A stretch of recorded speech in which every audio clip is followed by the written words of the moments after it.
Hey everyone, it looks like my camera's not working. Let's fix that really quick. Alright, 1 second here. Ever since I made a big change, there we go. My camera doesn't like to work anymore. Alright, it is IAAPA season. Oh, for those in the United States, happy Veterans Day. Just so happened that the preview happens today. And let me hop over here to our grand preview where I'm going to be talking IAAPA. Now, if you are new to the arcade business, new to the arcade scene, what the heck is IAAPA? Well, if you go over to IAAPA.org, it is a trade organization, and as a trade organization, they throw together these expos. Like if you go to expos, here's their major ones. They do some smaller ones throughout the year around different parts of the world, but every single year for over 100 years they have held the IAAPA Expo. In fact, I think it's like 120-ish at this point. The IAAPA Expo has happened the week before Thanksgiving. And personally, I wouldn't mind it if they did it more in October. The problem with it happening the week before Thanksgiving, at least here in the States, is everybody goes on vacation afterwards. And then, of course, it's December, and there's all these things for Christmas and other holiday events that people prepare for. And so it's sometimes a little bit difficult to get some follow-up on things. And I've talked to those who travel internationally where they're like, I wish it was a little bit earlier in the year, but it is what it is. And so it's a giant trade show. I've heard some people this year call it the Super Bowl of the amusement industry. I've often compared it to the E3 of the arcade and amusement industry. Although I guess at this point E3 has some bad connotations with it, but it's never been quite as...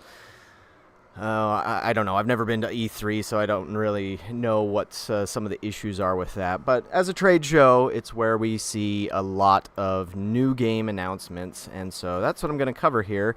Now, if you'd read this already on arcadeheroes.com, or if you want to hop over and read it instead of hearing me talk about it, then you can go right ahead.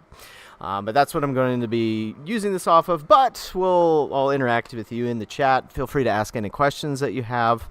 I'll share what I know. Just because there was so much information to go over this year, I might have skipped some small details as to what it is that I know that's coming. But that's what we're going to do, is we're going to go company by company and talk about the games that they are bringing, some of which might be available here as of this next week, plus some shipping time. Others might take a little bit of time to ship. Some might not ship until the end of 2024. But either way, the games that you're going to see at IAAPA, for the most part, are going to be what are showing up in arcades in 2024. Now, if any of you watching this are an arcade operator, then you are going to probably be very interested in this, so you know what it is that you might want to buy. And another thing that I should throw out is that I am coming to you from my arcade in West Valley City, Utah. It's in the morning, and so I don't have everything on, but there might be a point when I start getting customers where I'm going to have to interact with them, go turn some games on. I keep games off to save on power. It saves me thousands of dollars a year. Yeah, let's jump into it. And there are VR things that I'm going to talk about. I save those for later after the arcade video stuff. I mean, when I do cover a lot of arcade things, it seems like they just never get as much attention as some of the other things out there. So for whatever reason that may be. But we'll get to it. So on Henry, don't worry, we'll touch on that stuff. But as I've started doing, since there are some sponsors and advertisers for Arcade Heroes, I give them the privilege of getting their names up first that we talk about in the stream. And so the one that's been with me the longest is Raw Thrills, and they are run by Eugene Jarvis, the man, the myth, the legend, and he is the CEO of that company, I think president as well. And so they are always with Betson. So if you go onto the IAAPA map, in fact, if we hop back over here and in the expo section, if you go to show floor, pulls up this floor map or exhibitor list. I think it takes you to the same link actually. VR is hot, but I've been seeing some discussion amongst operators where it's cooling off. There's a group on Facebook called the FEC Operators where a lot of FEC, Family Entertainment Center operators and arcade operators get together and chat. And recently somebody was trying to sell off a Hologate, and there was a bit of mockery to the VR stuff. I have a VR video as to why I've not been like super on board with the train like some have. It has its place in the industry, but it has a number of issues that keep it from being, the replacing everything. The way that I hear some people talk about it is it's going to replace all arcade machines, it's going to replace all other attractions like laser tag and whatnot, but those attractions still exist. And 1 second here. Hi. $10. Sure thing. How are you doing? I'm doing good. How are you? Good. Wow, what's all the bombardment out there? Wasatch Comic Con. Is that what it is? Yeah, so just bring a bunch of Saturday and Sunday? Yeah, I think it goes through Sunday. But they've got some like comic book artists, like professional comic book artists and stuff. Oh, really? There and doing things throughout the day that are supposed to be cool that bring people in, but it's free, so you got that. Yeah. Good, right? Yeah. Good. Yeah, definitely. Brings more people in here. So. Yeah, like yesterday was a lot busier than it's been lately, and really? so yeah, then I can thank that for it. It's like they should do it more than once a year. Well, that's good. I'm glad for you. Thanks. All right. Yeah, so like Rabbids VR is everywhere. King Kong's showed up a lot. I'm just about to talk about King Kong here in a second, but. The consistency on them can be a little bit hard to gauge as far as earnings go, but the biggest issue that I've heard about VR for years is the maintenance, and that is a cost that comes into play with any product that you have in an industry like this. But VR, it can be so extensive sometimes that I know of a huge FEC in the state of Florida where they already have a team of technicians, and this team of technicians had a WhatsApp group where they would talk about anything that's popped up, but they had so many problems with their VR systems. They didn't have that many. I only had like 2 or 3, but it was so much over the normal arcade stuff that they ended up creating a different group just to handle VR problems. And so that I think that's one of the biggest issues with it. And there are some companies like VRarsenal which has tried to develop some better cabling and whatnot to reduce those issues. But there's still most of the systems out there use not commercial grade but consumer grade VR headsets, and I mean developing your own headset from scratch is a very, very expensive endeavor, and sometimes that's why your your software suffers, like the graphics are kind of terrible on a lot of VR games, is because all of the R&D and the cost is going into the hardware to try and make that work, because you also generally have some other kind of gimmick that is attached to the VR. So they use like a consumer grade headset, but then they have something else, say like Birdly VR, which is a popular one at every trade show. I haven't heard of many locations out there that have the Birdly VR because it does require an attendant. And that's another problem too, is, there's no arcade game that I have that requires an attendant to stand there all the time to help people to use it. But with a lot of VR, you do really need that. And even some of them which claim to be unattended, they still kind of need it too. And so, yeah, there's just a few more issues there that exist, and that's not to talk about Vertigo and other stuff. For Henry, when you say how expensive can it be, like, do you mean the maintenance or do you mean just the initial cost? I mean, on both of them, it can be a little bit pricey. I mean, obviously the initial cost is the priciest. A lot of VR systems are, like, the cheapest I've seen is around $25,000, but most of them are in the $50,000 to $100,000 range. But then maintenance, that's a very difficult one to put a number on. Now, I don't have any VR systems, so I can't tell you what they are, but it's like every single one will be different. And when it comes to anything that's proprietary, then you're going to have some kind of cost there, which could be very, very expensive. So like I was just mentioning the Birdly VR that has this motion-based platform. I can't recall if it's pneumatics or electrical motors or what it is. But if something on that breaks, that can be maybe thousands of dollars. The headsets, sometimes, they could just be maybe $500 a pop, but that's still not cheap. And if the game's not making, say, $1,000 a month or $500 a month, and something like that breaks, it's a big cost. Now, yes, costs on maintenance do affect arcade machines too. I mean, one thing that I've noticed a lot of arcade operators complaining about, and that I've seen personally, are LCD monitors failing, like the lights inside of them just failing. And so that sucks too, as the LCD monitors in this business are not $200 like you go and buy at Walmart. They cost $800 or something. But there's also markup.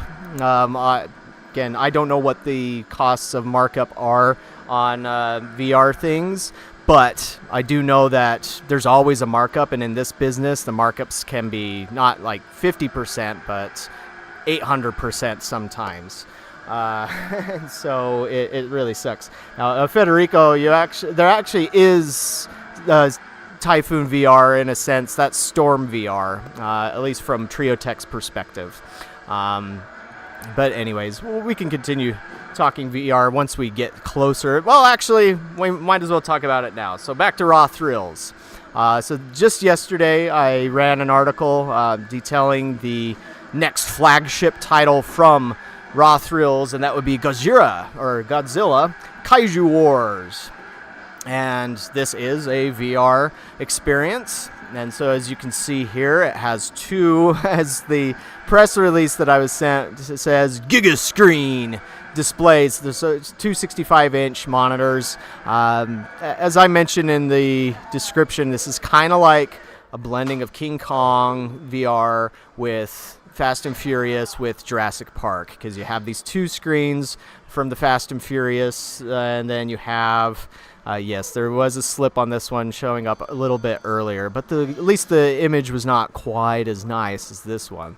And then the the mounted guns here from Jurassic Park, and then the motion base and all that. And so I did post a video here showing some screenshots. I haven't received any video of it yet, but also for for paying members to the channel here, I posted some of the screenshots directly. So if you want to grab those, they're large enough they would work as a wallpaper. So if you're a Godzilla fan, you could throw them up on your desktop.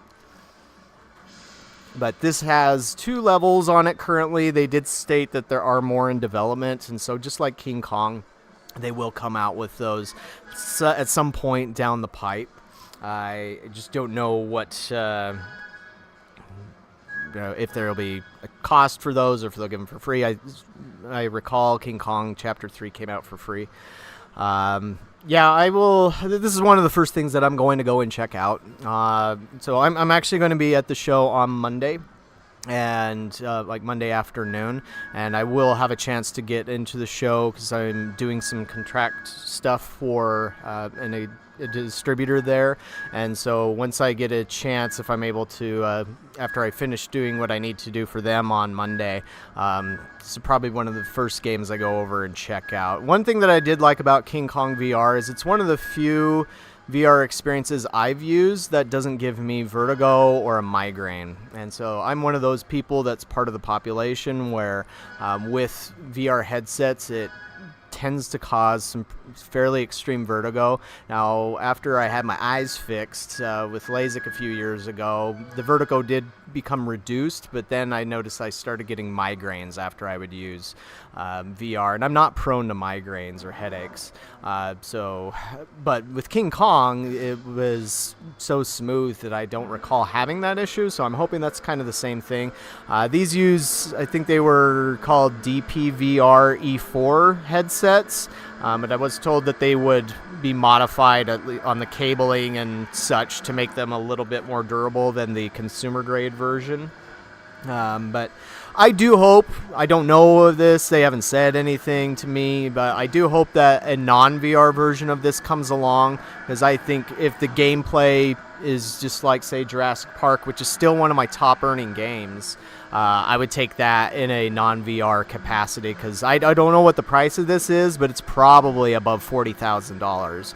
And that is one trend you're going to see a lot of at this IAAPA, is just pricing is crazy insane. And it's fine for these multi-million-dollar companies like Chuck E. Cheese's and Dave & Buster's and Round One USA. But for a small guy like me, I'm not rich. I mean, I know I'm better off than, I don't live in a slum. And I've been in some slums before, down in Brazil. I've been in some favelas, so I've seen poverty. So I know I'm not that bad off, but in this industry, I've got very little money. So I can't afford a lot of these enormous, very expensive games, and it's hard for me to make my money back on them, and then some. But also from Raw Thrills, at least one of the things that I also posted about the other day was a new standard version of Fast and Furious. So initially when I posted this one, it had a slightly different look to it. It had these metal blades on it that came from Superbikes 3. But at the last minute, they decided to ditch those and just go with the LED lighting. So the image I had didn't have the smaller marquee.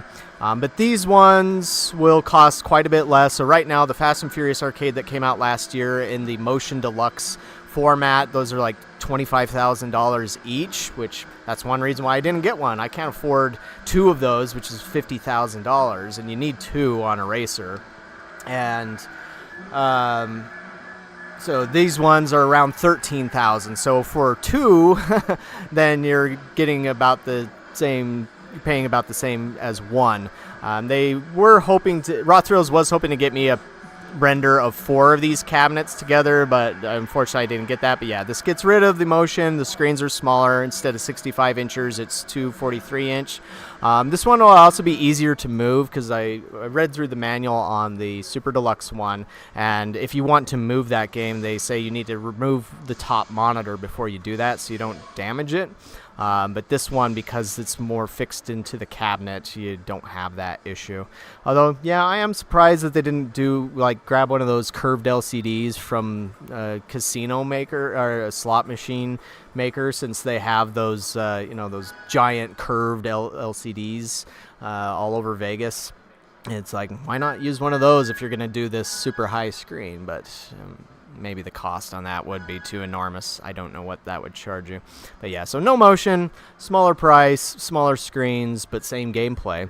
And so that is at least one nicer option. Now, I say nicer, but it still kind of bothers me, as I've been in the industry long enough where I remember back in the day that racing games used to be around between $7,000 to $8,000 a unit or a seat. But now they're like $12,000 to $13,000 to $14,000 to $15,000 per seat or higher, and so a lot of that's inflation and all the other issues that have popped up over the past couple of years, few years. Yeah, so yeah, I mean, I'm sure that they could do like a giant vertical screen, maybe if it was a 21 by 16 or whatever that aspect ratio is, 21 by 9, I think maybe. That would still look fine. But I have a friend, may his soul rest in peace, who used to be an editor for Game Fan Magazine, ECM. Some of you might know him out there, but he passed away a few years ago. He used to read the site as well, and he would always complain when arcade manufacturers would do a vertically oriented screen game. He's like, that's not how our vision works normally. Why do they keep doing this? It's like, I don't know. But I guess one reason why is because people are used to phones and those are vertical screen oriented. But also it's some way to stand out on a big screen, since at home people generally aren't turning their TVs on their side. And then I did a video about this the other day where I watched this huge update trailer from Big Buck Hunters, so they've added a lot more content to it. I saw after I posted that they are going to have it's going to launch on December 1st. So if you already have a Big Buck Hunter Reloaded unit, it'll just be added, and so that includes stuff like, let's jump ahead here. They bring the caribou back. And so this was an animal, I think Federico would have to comment on that, but I'm pretty sure it was Big Buck Hunter Pro, that where you had caribou, but they removed that at some point. And lots of zombie mini games, and I mean the zombie games that are in this were already, some of them were already there, like Zombie Deer and Doe of the Dead. But yeah, you have the new Wolf trophy, new zombie mini games for your zombie deer mode, but that's not all. And then The Walking Dead, more zombies. But as I mentioned in the coverage, is that what's surprising about this is the full game. And so let me point my camera over here if you can see it. So you can see House of the Dead, but right behind that's a Walking Dead. And so that full arcade machine, or the game, is now going to be a part of Big Buck Hunter, which is surprising to a degree. I mean, not 100%, I guess, just because it's what's nice about Big Buck Hunter machines is that they generally don't find themselves in arcades like this. A lot of the time they're in a bar, and at a bar they might not have a ton of arcade games. They may only have a single Big Buck Hunter machine, but having all these games as a part of it, it makes it more appealing for the location owner. That way they don't have to invest in a bunch of arcade machines, especially if they don't have the space, or they want to set the space aside for dining stuff. So yeah, that's why why that's there. And let me see here. So one little trick, I guess, life hack, is that if the game is listed here, it's in production. If it's not listed here, it's no longer in production. And one thing you might notice is that The Walking Dead is not listed here.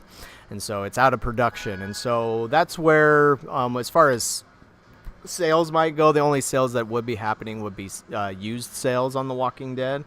And so that's where that maybe helps indicate what they might be putting into Big Buck. Now, as I mentioned in the other video I did about this, I would love to see them put Aliens Armageddon into Big Buck Hunter, particularly the sniper sequences, and extend those out, as that's been out of production for a while. And since that went out of production, that's when Disney obtained the IP to Aliens, and so now it probably costs both arms and both legs to obtain that license to do that sort of thing. Yeah. But that covers Raw Thrills for IAAPA. Oh, wait, sorry. One thing that I totally spaced on is King Kong 2 Now, this will be available as a dedicated cabinet as well as a kit. So if you already have a King Kong of Skull Island VR machine, you can get a kit, which includes the new artwork package that can go onto the sides, and then the dongles that you need to update the software. This adds 2 new levels to it, chapters 4 and 5. And it has a new slingshot motion that you can do. So instead of just flailing your arms around, you can now pretend you're firing a slingshot, and that can dispatch enemies. Yeah, that is... I am a little surprised on the Bust-A-Move and Nitro Trucks. I haven't seen many of them. I've only seen them really at... trade shows. Injustice, I'm not terribly surprised by, just because it's become pretty popular.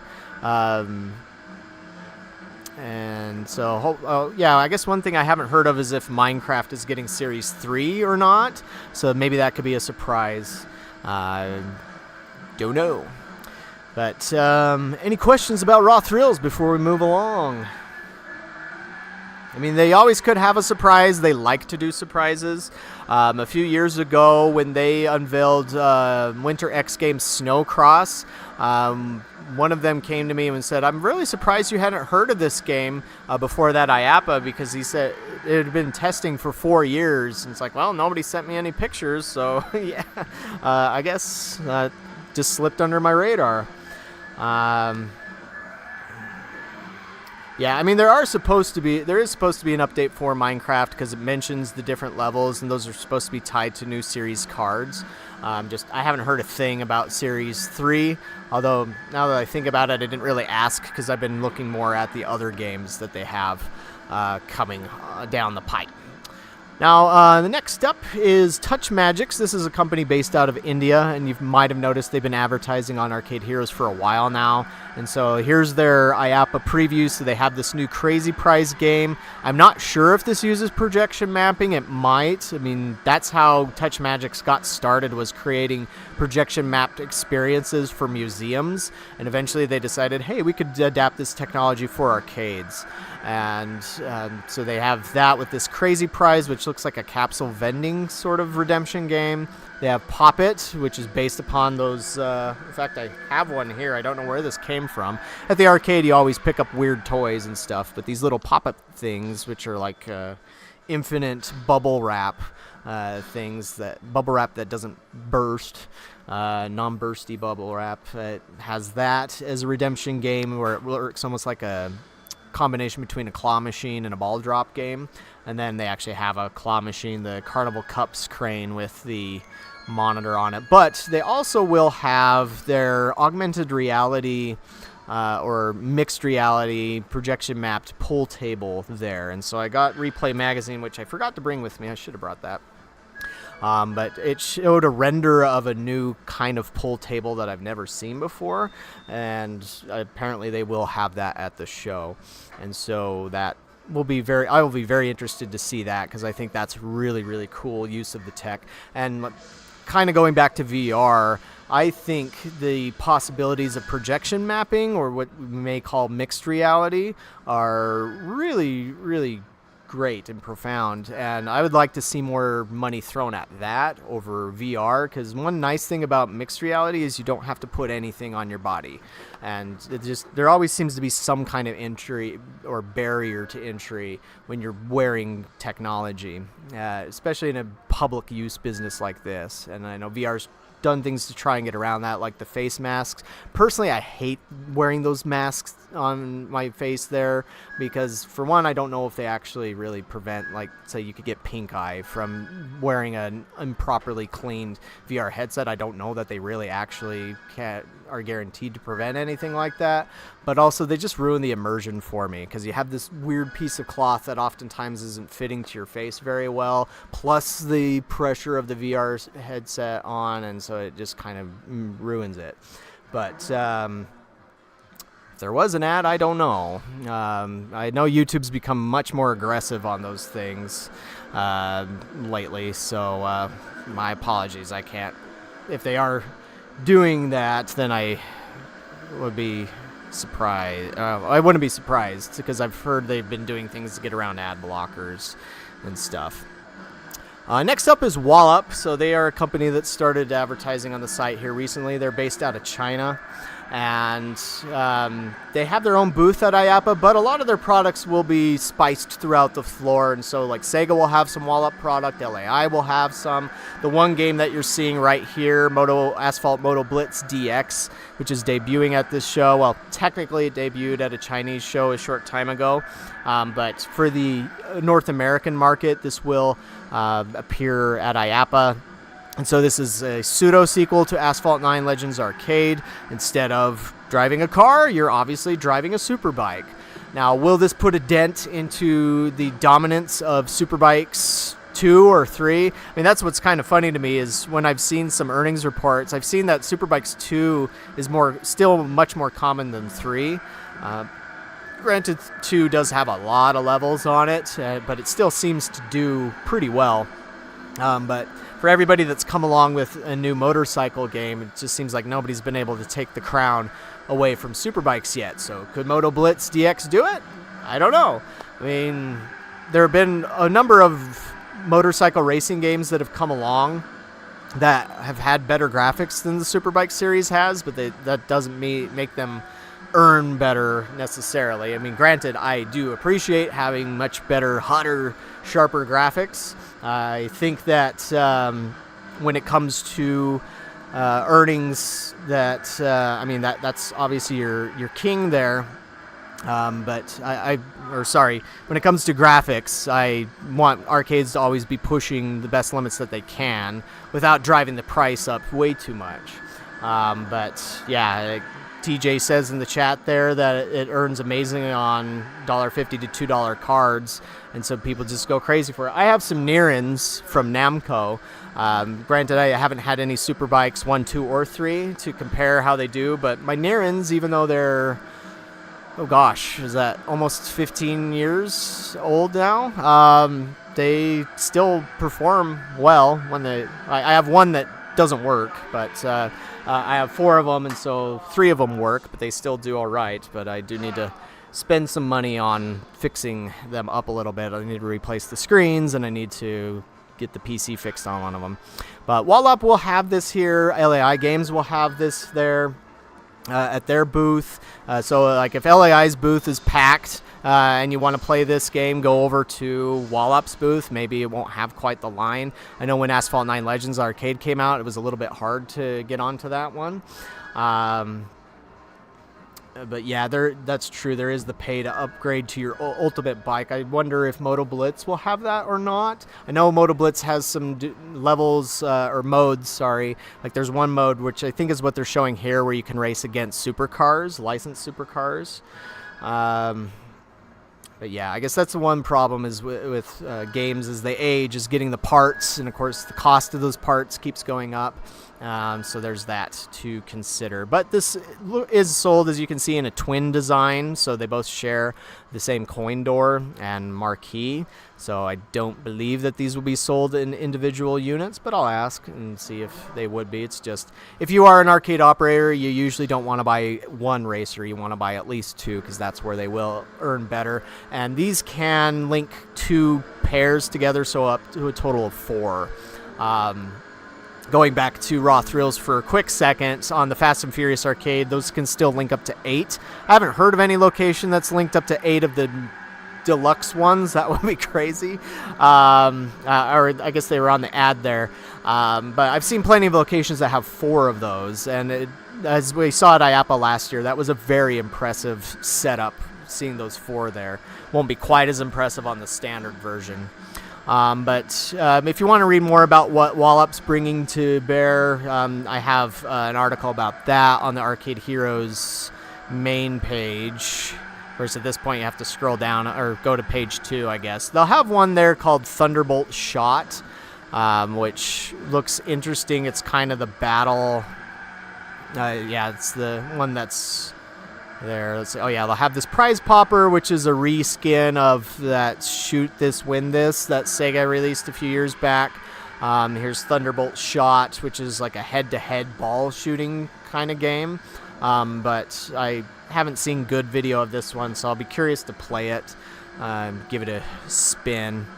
And I guess that's one thing for me to also reemphasize. I am going to be filming everything that I possibly can at the show within the few days that I'm there. Last time I had over 300 video files, or close to 300, somewhere around there. So I'm expecting kind of the same thing this year, if not more, because this IAAPA is definitely looking like it's a lot more packed with content than last year's was, or of course, I can't remember now if we did 2021. My memory's failing me as I age. Now, here's one that I've been talking about a little bit on the channel as well as on the blog, and that is Gesture Art and Design. And so these are some newcomers to the industry. They are actually down there in Orlando. In fact, most of the companies are down there right now setting up. But they are going to introduce their new Food Flight game, which I previewed here. So this particular video that I embedded kind of shows the evolution of the game. So when I went down to Los Angeles back in September, this is what it looked like. And I didn't show this video at first because they're like, this is too early and it's going to change quite a bit. And so I decided to save it, but at the time just kind of stood in the same spot holding these trays. It uses two Microsoft Azure Connect sensors, which you can see there. These are far more advanced than the Microsoft Connect that came out on the Xbox 360 years ago. In fact, I think they use LiDAR principles as opposed to the infrared scatter thing, so they are far more detailed in their resolution. But that's where, with this original one, you just kind of stood there. But they changed it to now you had, your robot has a bucket head, and so you need to move around to capture the pieces of food. And while we were there, it's like, this reminds me of a mini game in Mario Party 10, I think it was, where you control your Mario character running around as popcorn falls from the sky or rocks of lava fall from the sky. But in this one, you use your body to move around. But as you can see, I'm moving around a lot more with this iteration of it. But it had changed even further from there. And so they sent me footage after I had been there last month in October. Let's see if it... Okay. And so like, it can handle 2 players now. That's something that I wasn't able to experience when I was there. And then they also changed the perspective. Now, I'm not sure how this perspective would work. It seemed like it was a little too low, but that's something that's still an adjustment. So whatever the more final, closer to production version is, we'll see it at IAAPA, but it'll be coming in this cabinet. Now, this cabinet does have artwork draped on it, and this piece here, which looks like a bench, is a little bit more of a slope, so that disincentivizes people sitting or standing on it. But I'll get to see that at the show. And they're in the first time exhibitors pavilion, which I should bring up the floor map again really quick. So if you're going to IAAPA for the first time, they always section things off, and you'll see these different colors. And so the place that has the big rides is in the Rides and Equipment Pavilion. And so like over here is usually where you have these enormous rides. And down here is the south. This is where most people enter into the convention center from. You can get in from the north, but it's just never as busy. The Games and Arcade Pavilion, which used to be called the Coin-Op Pavilion before we switched over to cards on most everything, is always down in the south west section. But this seems to have expanded a little bit. But generally, up on the northern side, you have the first time exhibitors pavilion, and so that's where companies like Gesture Art and Design are at. But there are some other ones that as you can see as well. I'm just never 100% sure what it is that gets people into that pavilion, because I have seen some companies where they've never been to IAAPA before and they get started in the Games and Arcade Pavilion on their first visit. So I don't know how they figure that out there. All right, another one where they aren't a sponsor on the site, but they did want to collaborate with this big giveaway. And this gets back to VR. It's a company based out of, I think it's Brooklyn or New York City, somewhere around there, called VR 360 Action. and they've been at IAAPA many times in the past, and I have some footage of them from last IAAPA, but as well as Amusement Expo. But they are giving away a $30,000 the OMG simulator that you see here. So this has a motion base. Some of the games are interactive, where there are buttons here on the handlebars so that you can like push them to fire, and wherever you're looking is where your aim will be. And it has something like 25 different games or experiences on it, and it yeah, they're giving one away as part of a raffle. So if you're at the show, head over to their booth, which is 645, and you can put in to win one of these. And so, it has 20 pre-programmed experiences on it, but I think they'll have more. And so they are going to hold the giveaway on Thursday at 1:30 p.m. They were accommodating to me for that, so I thank them for that, because I'm leaving on Thursday afternoon is when my flight goes. But this will be the last thing that I get to do at the show. I'm going to attempt to live stream this with my phone. We'll see if that works or not. I don't know, just because sometimes the signal in the convention center is very bad, because you have so many competing Wi-Fi signals bouncing around all over the place. We'll see, but I will give it a shot. But VR 360 Action will be there with their many different VR products, but this is probably the biggest thing to drive some hype for them, is giving away a very expensive machine. Now, we'll get into everybody else. This is all alphabetized, and so with that, I actually just realized I forgot somebody, and that would be Ace Amusement. I wish it had an S on the end, because I want to say amusements every time I see them, but let's see if we can find them on here. Here we go. Yeah, Ace Amusement at booth 738. And so this is a Chinese company, but they have been very, very prevalent in creating content, new games that a lot of different either other manufacturers or distributors have picked up, and their games can be found both in Europe and the United States. They don't have anything yet that I would say is like their Space Invaders, which really makes them stand out. But one company that I'm going to bring up here in a moment, the Amusement Source International, they have a few of their games. Coastal Amusements has carried some of their games over the years, and so I'll be interested to see what it is that they happen to have at just their booth there. I mean, it's not a huge booth, but maybe they'll have something that's there that isn't at Coastal or Amusement Source International. We'll see. Adrenaline Amusements is debuting their Grand Draken's Realm Keepers, which I've heard two things about this one. One is, as you see pictured here, comes with a 100-inch square-shaped micro LED screen, and this is it uses those teeny tiny LEDs, not quite like OLEDs, but just actual miniature LEDs to create this uniquely shaped display.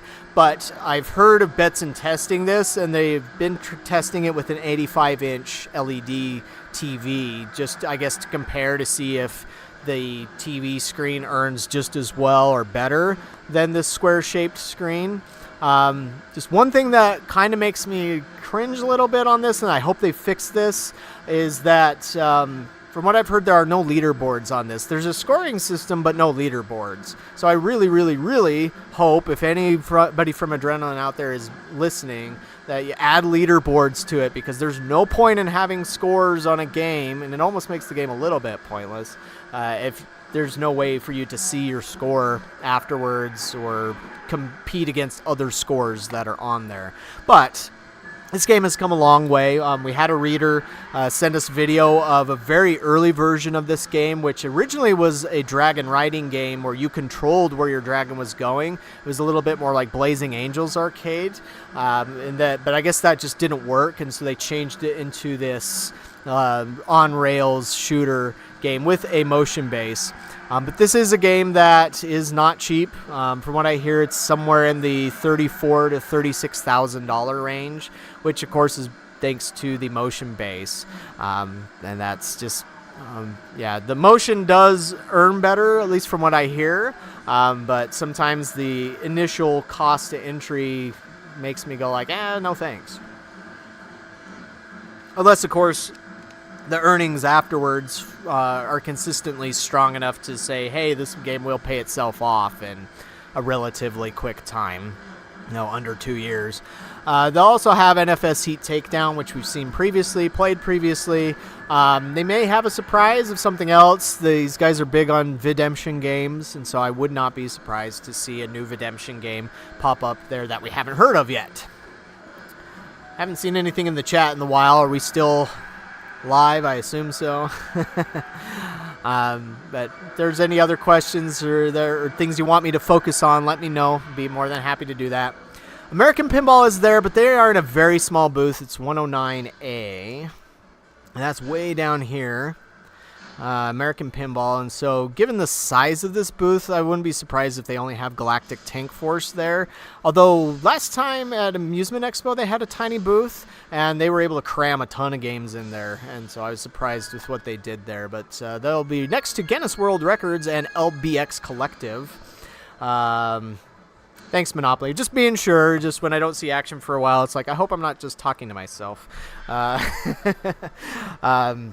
But then also, you generally have food vendors, like right here. So if you need a little thing of teriyaki chicken rice for $20, you can get it right there. One thing to shout out is LBX Collective. So this is a new podcast that's popped up recently. I've watched a few of their episodes. They get into things that that I don't always cover, but it gets into like entertainment, trends that are happening with food, because I know a lot of locations out there have food and stuff, but also theme parks and other stuff. And so I hope to meet Christine and Brandon there, and they'll have a booth, but they said they won't be there the whole time. How much does it cost to go to IAAPA? I've never been to the show. Well, there's the cost of the flight, of course.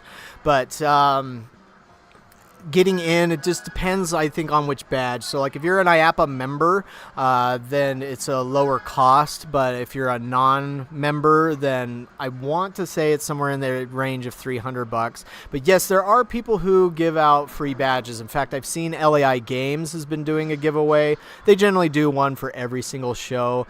I want to say there was a distributor that was giving away free badges. I can't remember if it was Schaefer or AVS companies.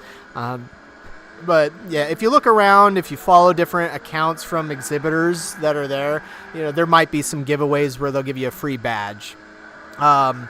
In the past, I want to say that they have done where IAAPA's opened up to the public on the last day of the show on Fridays, which are generally pretty slow, because most of us operators and stuff have seen everything we needed to see, and we leave, and so Fridays are generally pretty chill. But in the past, they've opened it up to the public where it's like $40-50, something like that, to get in. And it's a lot of fun. It's just, keep in mind, you want good shoes. It's a lot of walking. You want to have some water. I mean, sometimes there are exhibitors that are giving away things like water, or you might have exhibitors that their focus is on something with food. And so, in fact, there's a food and beverage pavilion. Where is that at this year? Water Park Pavilion. Oh, here we go. Food and Beverage Pavilion. I just wish that they would put this in a place with a little bit more space around it, because anytime I go there, the lines are so long to get things that it's kind of a pain. Guys, it's like, I'd love to get a beaver tail, but sometimes I look at the line and it's like, oh gosh, do I want to wait 2 hours for this? Probably not. Maybe it's not that bad, but it seems like it at times. So... but depending on, again, it depends on the badge, but if you get into the show, then yeah, you're in the show. There might be some food vendors that are charging, but otherwise there shouldn't be anything else. So like if you wanted to go on one of the big rides that are in the Riding and Equipment Pavilion, there's no cost. There's no cost to play the games in the Games Arcade Pavilion. Or there's the outdoor exhibitors, which generally have some really, really impressive and cool things there. That, again, as long as you have the badge, there's no extra cost on top of that. But yeah, you do want to maybe budget enough for that if you plan on going, unless you can get your hands on a badge. And he's not, I haven't seen him in the chat yet, but there is one of the members, Ben Blake. He did get a free badge from LAI Games to Amusement Expo a couple of years back, but on his way down, his car literally broke down and just died in the middle of nowhere, Utah, and he was unable to make it to the show. But he won one of the badges, and so and that's something that I'd like to do maybe next year or one of these years coming up is a part of Arcade Heroes. Maybe see if I could find a way to do a badge giveaway, although I probably have to be an exhibitor. I know exhibiting at the show is extremely expensive. I've heard different numbers thrown around, like $80,000 just to get the booth or set it up or stuff. And of course there's freight of all your equipment, and of course it depends on what exactly you have. There's some exhibitors where they just have a art display up and a table, and that's not quite as expensive as, say, a bowling company who has to ship lanes in and all the technicians in to build bowling lanes and stuff. So there's a lot of variance there, but for the general public to get into the show, I think that's somewhere where it lands. But if you go to IAAPA.org and go to register, I think that's where you can find you have to go in there as to who you are and what you're doing, and then that's where it'll give you the pricing. But the best pricing period is already passed. Like, usually you have to register months in advance to get the better costs. If you were to do it right now, that's where it's going to be a little bit more expensive. Yeah, so yeah, I'll have to ask and see what I could do. Or maybe I could collaborate with one of the Arcade Heroes sponsors to see if we could do something where we could give a badge away. If possible, I could see if that's possible to do for this show. It might not be, but that'd be fun. So, good idea. Let's see. So, yeah, we were talking American Pinball. They'll probably have Galactic Tank Force there unless they wanted to surprise everybody with a new pinball machine. But it is extremely rare that IAAPA is used as a launch platform for brand new pinball machines, just because that's all done at Pinball Expo, which happens in October. And makes sense that if you're a pinball company, that's when you want to do something like Elton John or whatever else it might be. And I know American Pinball has some stuff in development. I have just no idea when they're going to come out with that next. Next up is Amusement Source International. So this company is run by Corey Haynes, who used to be a CEO of GameWorks. And I have a preview post here on Arcade Heroes if you're interested in seeing everything that they have, which includes Parkour Motor 2. And so another motorcycle racing game that's maybe targeted a little bit more towards kids. I think this is an Ace Amusement game, but as you can see, set up in the twin style, has a motion base. I'm curious for you guys, what do you think about these swivel seat motorcycle games that are on a motion base? So I played Storm Rider 2 last year, which had that, and I don't know, I guess I don't really get much out of having a motion base and the swivel seats. For me, it's just kind of like, this seems like an unnecessary feature that adds thousands of dollars to the cost. But I don't know, have you played a game like this where it has the motion base? Like Asphalt Moto Blitz is another one that has that sort of setup. But I mean, Superbikes doesn't have the motion base, and it still earns just fine.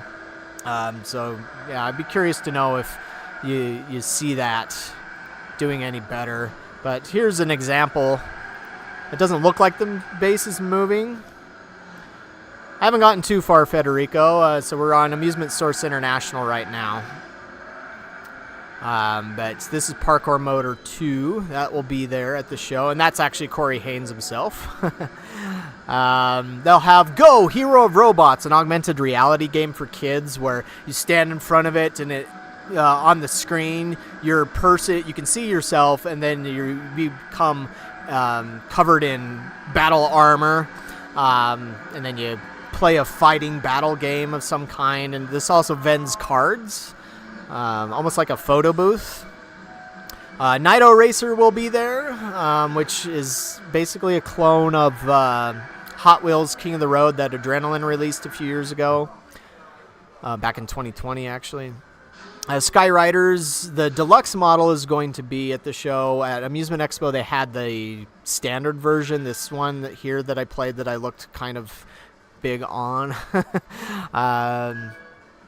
But this is like Prop Cycle, basically. Let's see if you hadn't seen this one before. So Skyriders DX would just be a larger version with a 55-inch screen and not a twin model configuration. But yeah, you have to pedal to make your thing go, just like Prop Cycle or Downhill Bikers. But obviously the gameplay itself is like a modern Prop Cycle, which pops up in the video right there. They'll have a new redemption game called Junkyard Rumble there, which is like Touch Magic's Mega Blaster. But instead of blowing up buildings like in Mega Blaster, you have these stacks of cars, and so you just push the plunger, and then that thing goes up depending on how hard you pushed, and depending on what car it lands on, that's how many tickets you win. Pretty straightforward. And then they'll have some other redemption products, such as... Oh, they'll have Zombies Crisis, which is the kind of House of the Dead 4 clone that I've been curious to see, although I hear that the frame rate on that sucks. We'll see if it's improved any. It's something that I always mention to any manufacturer out there with a Chinese-made game, because unfortunately a lot of Chinese developers just don't seem to think about or tailor their games to having a 60 frames per second rate at least, and so it's like we can't. I'm as an operator, I'm not interested in buying something that's janky and choppy, and so I want the best presentation possible because that's what's going to earn better. Some of their other redemption games would be Ticket Champ, Super Air Blaster, and something called Value Line. That's Amusement Source International at booth 237. Then we have Endemiro USA, and they are a big one on redemption side, but of course they will have Pump It Up 2023 Phoenix there.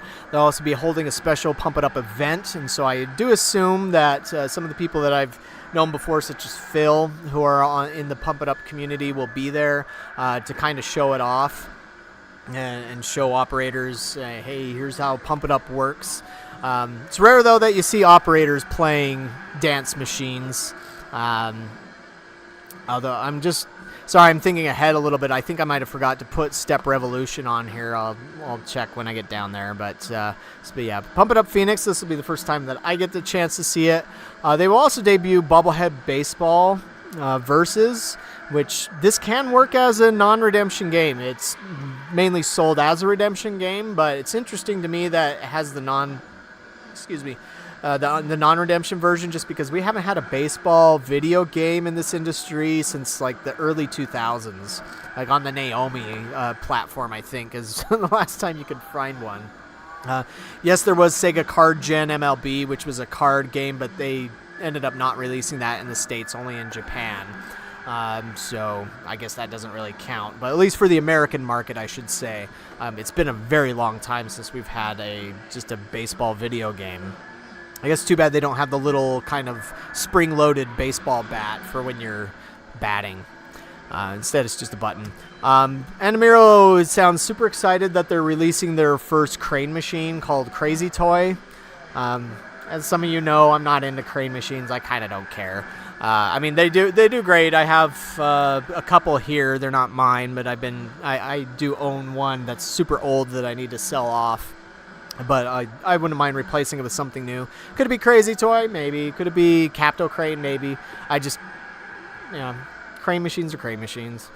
They have the new Spider-Man coin pusher, which when you push the button, it has Spidey's hand and palm, and like the coins shoot out of his palm like you were shooting webs.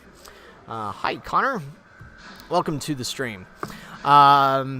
They will have a rebranded ticket coaster. So they had the SpongeBob ticket coaster where it had this mechanical train or two mechanical trains going around a track, and you had to push your button to release the ball, and wherever it would land in the train would be how many tickets you get. So now they have that with Guardians of the Galaxy artwork on it.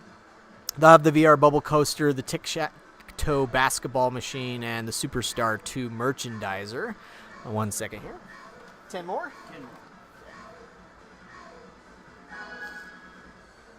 How are you doing on the crowns today? I've got, I think, 12 or 13 of them. Oh, wow. Yeah. So you've got it all cleared out. I beat that hardest one on that mount to con. Uh-huh. The hardest. Now I have both of them mounts. Sweet. So that's good, yeah. Yeah, dominating. For now. Right. Always back and forth. Then they will also have their Superstar 2 merchandiser, which did show up at Amusement Expo, as I recall. But I guess it just hadn't been produced yet. But it has Ticketman on it for branding. And hold on 1 second here. I need to help out a customer here. Hey, how's it going? Yeah, we're open. I'm just waiting until we have somebody that wants to play something to turn everything on. So if there's anything you want to play, just let me know. I can hit the switch for you. It's better right now that they're off for me, but I just didn't know if you guys were. Oh, I guess sure. that makes sense though. You save on some. Yeah, we save quite a bit. But That makes yeah, sense. feel free to look around and just let me know whatever it is you might want to play. For anybody coming into the stream later, I'm at my arcade and I'm open for business, but I don't have all of my machines on, which I do to save on cost. I save quite a bit of money every year by not turning everything on, because up until this point, I really haven't had anybody come into the arcade, so it's like, why have all those games on? But I might need to hop off the camera here for just a quick second and go turn some things on. But that's Andamiro. Next up, we get to the B's. That's Bandai Namco Amusements. Now, of course, this has been one that I've heard the most people asking about. No, I do not expect Wang and Midnight Maximum Tune 6 RR Plus to be there. There's no indication that Namco has any interest in releasing any of the 6 machines here. Of course, you've probably heard right next to me, I have a Maximum Tune 5 DX Plus. That was the last time this came out in the States. Last time I heard that Namco was interested in bringing a newer version would be with 7. And I had heard rumors, some pretty credible ones, from people that I trust over in Japan saying that 7 was in development, but then they announced 6 RR Plus. So it's possible that we're doing both. I am surprised that they did 6 RR Plus to celebrate the 20th anniversary. But it's possible that 7's just not ready yet. Now, obviously, Dead Heat Unleashed, which debuted last year at IAAPA, it's done by the Maximum Tune team, and the graphics on it are much better than Maximum Tune 6. And so I believe that Maximum Tune 7 uses the same engine that they use on Dead Heat Unleashed, but of course it'll come with all the Maximum Tune modes and perks and everything whenever 7 comes around. So maybe 7 will be announced later in the year next year, but I do not expect any Maximum Tune stuff to be at the show. From what I have been able to gather, that will be at their booth. And by the way, if you are attending IAAPA for the first time, so here's Bandai Namco Amusement. They always have a big space, but it's somewhat confusing to newcomers because you'll find products from Adrenaline Amusements as well as Raw Thrills on their booth. And the reason why is because there is a European division for Bandai Namco Amusements Europe, and in Europe, they serve as a distributor for other company products like Adrenaline, like Raw Thrills. Because IAAPA is a very international show, there's a lot of people from countries all over the planet that come there.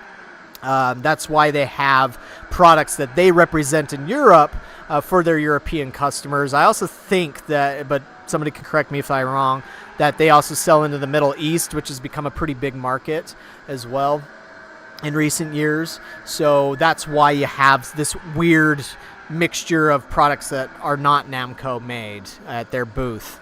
But they'll have Dead Heat Unleashed, Pac-Man Battle Royale Championship, Pac-Man Power Pellets, Pac-Man Slider, which is an air hockey table, Pac-Man Roller, which is a skee ball or alley bowler, is that baller? Oh, sorry. So yeah, Roller is the skee ball-like game, Baller is the Pac-Man basketball machine. Will they have any other Pac-Man branded things there? I don't think so. They got all the bases covered. But then these ones popped up on a document that I came across from Schaefer Distributing, and I haven't heard anything about these other than the names. And so you have Tom and Jerry Kitchen Chaos, Looney Tunes Red Zone, Crab Rush, Lolly Crush, and Tata Island, or Tata Island. It was in the Arcade Heroes Discord that, or actually, sorry, is the Dave and Buster's Reddit channel that has seen Tata Island on test. The naming is funny, but yeah, all of those, as far as I know, are going to be redemption games. The Red Zone definitely sounds like a rebrand of their Red Zone Rush, which was an American football themed game. Tata Island, I think that was a coin pusher. I didn't pay a ton of attention to that. I probably should have. But my focus is usually on video games, of course. And so what is in the air still is what other video games might they have. Yeah, let me get the invite to the Arcade Heroes Discord channel here. 1 second. Give myself a second to rest my throat.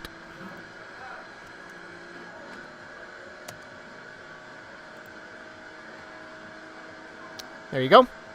And if there are any YouTube members, there also is a heroic chat that's just for you. But we don't really have anybody there yet. But yeah, Red Zone Rush. I can't remember if that... let me see. Bandai.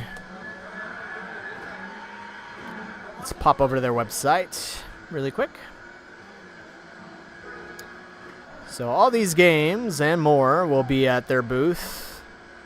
Here's Red Zone Rush.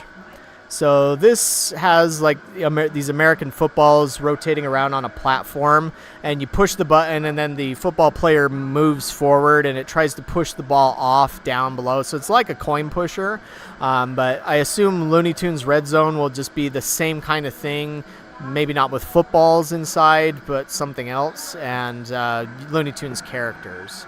And so... yeah, it also does cards that you can win. So it'll have Looney Tunes branded cards. By the way, if anybody in chat lives in Illinois, Bandai Namco is hiring a product manager. It has to be on site. It's not a remote job. But I saw that pop up the other day on LinkedIn. But what other games might be there? So in Japan, Namco's been testing out Bike Dash Delivery. Here in the States, they've been testing Goldstorm Pirates, which I have a short video of, and Federico in chat got a chance to play. And then there was also Taika no Tatsujin, which was on test earlier this year. But I've been told not to expect Taika no Tatsujin. Apparently it's not ready yet, probably a licensing issue. But will Goldstorm Pirates be there? I really hope so. I'm sorry, 1 second. Let me help these people. Hi, how's it going? Are all the machines off? Well, I haven't turned them on yet because there's not been anybody here, so I'm just saving power. But I can turn on anything you want to play, so it's no problem. If you need tokens, I can do that for you. So $5 out of this? Yeah. I don't know. Do you have anything smaller? No, I have $100. That's why I give you that one. Gotcha. Let me see if I have the change. Well, I can pay you $5 in a credit card. I could do that too, but let me see. I might have... Okay, you're in luck. I do have the change. I can't do anything more than that, but I can't do 100. Yeah, I don't know change, Gotcha, yeah, I don't have much change left either. There you go. Like I said, just let me know whatever you want to play, and I can turn it on. Just don't put any coins in any game that's off or starting up, otherwise you won't see it. You want to play one of these? Sorry, be right back. I guess we'll take a quick break as I go and turn on a couple more games here. Be right back.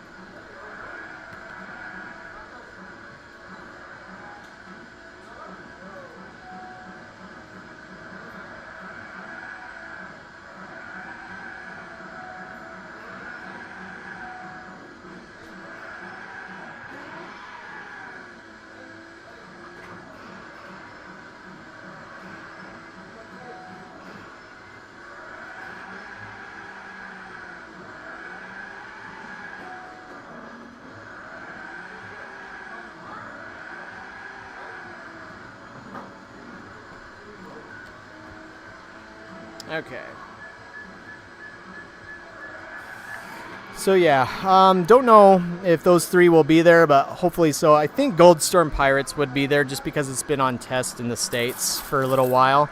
But Bike Dash Delivery, I don't believe that's been on test in the States. It's just been in test in Japan. And thank you, Jason. Welcome back to the members there. And so also get you in the Discord superhero chat. So thank you very much. And you can also use some special emojis, member emojis in the chat here if you want. All right, next up is Baytech Entertainment, which used to be known as Baytech Games. They're at booth 1015. Baytech always has something new that they bring along.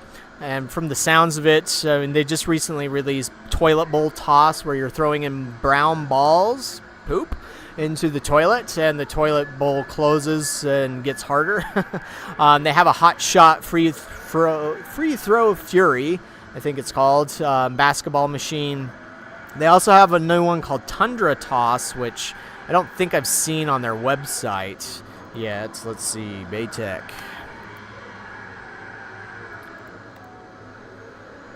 So they'll probably have the new Big Bass wheels, which just have LED lights on them. I mean, Big Bass Wheel still sells crazy good. Here's the Hot Shot Free Throw Fury.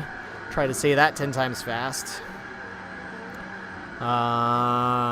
There's the Toilet Bowl Toss, but they don't have Tundra Toss. I assume Tundra Toss will be a similar concept to this, just without the poop thing.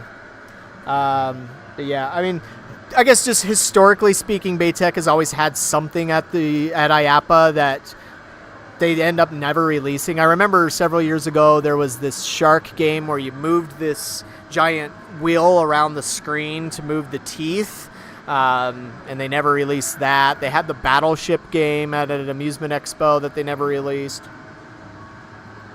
They've been testing one called QB Throwdown, which I linked to on the blog post here, which is an American football themed football tossing game, but I haven't heard anything about that other than it's testing, so maybe that'll be there, but no clue. Interesting though that they still have Axemaster listed here, but seems like that's kind of worn out at this point.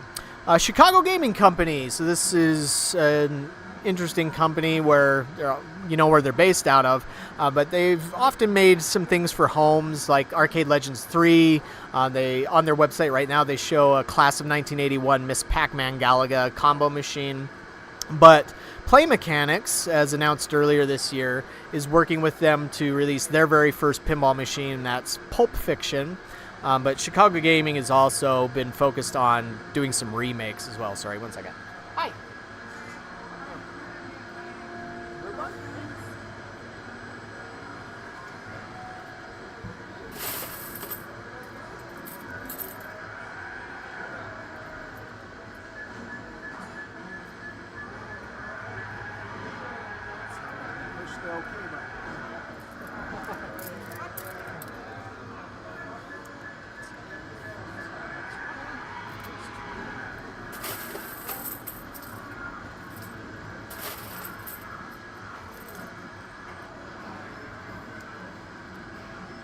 There's 20. And there's 40. If there's any game that's off that you want to play, let me know. I can turn it on for you. Grabbing them and going this time. Oh, okay, gotcha. No problem. You're welcome.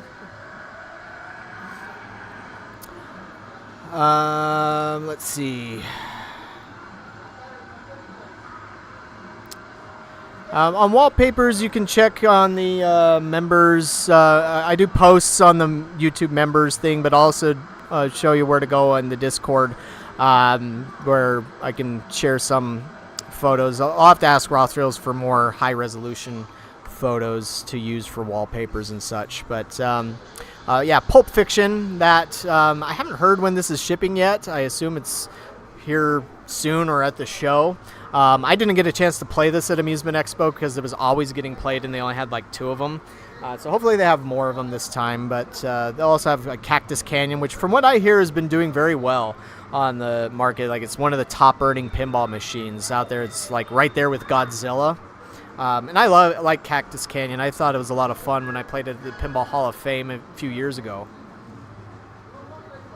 Yeah, you can hear Wingen. So I've got a regular customer here. He comes in every Saturday morning to play Maximum Tunes. So there's that.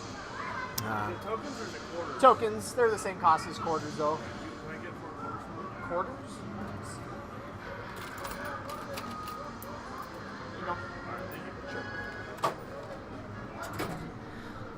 Hopefully I'll get a chance to play Pulp Fiction. Now we have Coastal Amusements, and so this company, they have a lot of crane machines, but they've become pretty well known for importing Videmption games, and they generally have some kind of surprise. Last year they had Bumper and Slide Up, but they've not released either of those. I guess maybe they didn't test well enough to release, but as you can see here, they're going to have the new Bullseye Crack Shot shooting gallery game, which I believe is designed by, it's Ace Amusement made game. This was shown at Bowl Expo back in July, but it now has a new cabinet, and this is kind of an answer to another one that we'll talk about later called Big Shot. Last IAAPA, they debuted Dinosaur Era, which was a water gun game, one of those water gun blaster games. In fact, Coastal Amusements, they might be known for Iceman, that's very popular Chinese-made water gun shooter game, and so they've often had other games along those lines, but they'll have a non-water version because when you say Ball Runner Arcade, Connor, I'm not sure what you're referring to. If you could describe that a little better, then I would know. Unless you're talking about the Zombies Derby game that they have coming, but we'll get to that. Surf League is a new surfing game, surfing racing game that Coastal will debut, which I also think is designed by Ace Amusement. Hi.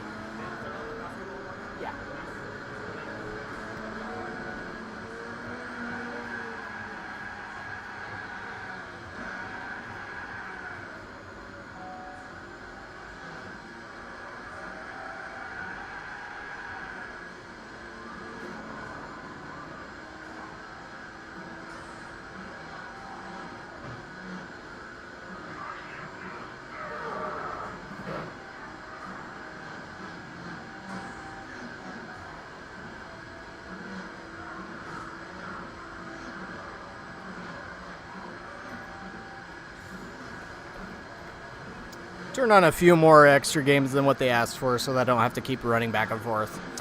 Let's see. Wild Thing Wipeout, which is a 3 or 4 player sit-down light gun Videmption game. Not sure what Hot Shots is. Raccoon Rampage is surprising because this is a Unis game. And so that's also a sit-down shooter that I covered on the blog a little while ago. But yeah, that I guess will be at Coastal too, so that's strange. Or Anna Jane Jenkins or Connor, I'm sorry, I'm not sure what you're referring to, is a Ball Runner Arcade. I'm not sure what type of game you mean. What's Ace Amusement? So they're a Chinese company that they've developed a lot of games. So they developed like this Bullseye Crack Shot, this at Amusement Source International, the Skyriders. I don't think they did Iceman, but they like a lot of games that Coastal Amusements carries, Amusement Source International carries. They make them, and so they're just a developer and manufacturer. So they are going to have their own booth at the show. And so you'll find video of them on my channel as I cover them. But ELOT, and so this is not a company known for video games. It's mainly for like coin pushers and crane machines. It's actually 3 companies in one. So you have ELOT, you have Coast to Coast Entertainment, and Benchmark Games. And so there's just a variety of companies that are involved here, but they're actually debuting boxing and kickboxing machines there. I mean, there's lots of those out there, particularly from Polish companies. Coast to Coast has been testing out the new king-size duck catcher, which is just an enormous version of duck catcher. I have the regular duck catcher here, which is tiny, but yeah, this huge version. They're also debuting a couple of Superman-themed redemption game, one redemption game and then an air hockey table. They'll also have a curved air hockey table, and then finally the VRX arcade with Golden Mace, which I've filmed a few times. I've been surprised how long it's taken them to get this to production. But they will have the VR game, and here's one of the times I've filmed this. Or I feel like I filmed it, or maybe it's just I've seen it a lot. But it popped up on Betson recently, or this week, so maybe it's finally going to hit production. It's kind of a weird game, this Golden Mace, where you're like grabbing soldiers that are being catapulted at you or having to block things. It almost seems like it would work better with the food flight style controls. So instead of holding controllers, you could just use your hands as they are. Add something like that, but this will just come in a new cabinet. Yeah, 5 more. Okay. There you go. Yeah. Next up is Exa Arcadia. They had a big booth last year, but this year they don't have any booth, unfortunately. So there was some kind of floor scheduling conflict that they ran into, and they were going to be put outside, and they just did not want to go outside because there's not really many out there, and not very comfortable either. So there will be an Exa Arcadia cabinet at the AVS Company's booth. They're a distributor. I'm just not 100% sure which games are going to be brought there. Now, I have been told about 5 different games that are going to be announced, possibly at IAAPA. If not at IAAPA, then right afterwards. So not at liberty to disclose what they are exactly, but one is a game that was on, or is a new version of a game that was on the Neo Geo MVS. Another 4 of them are fighting games. One of them is actually a game that has been seen before, the Jitsu Squad, but there's some significant changes that have been made to that one, including the addition of a license. So that will be popping up soon, but just their presence won't be the same as it's been at the 2 previous IAAPAs due to that.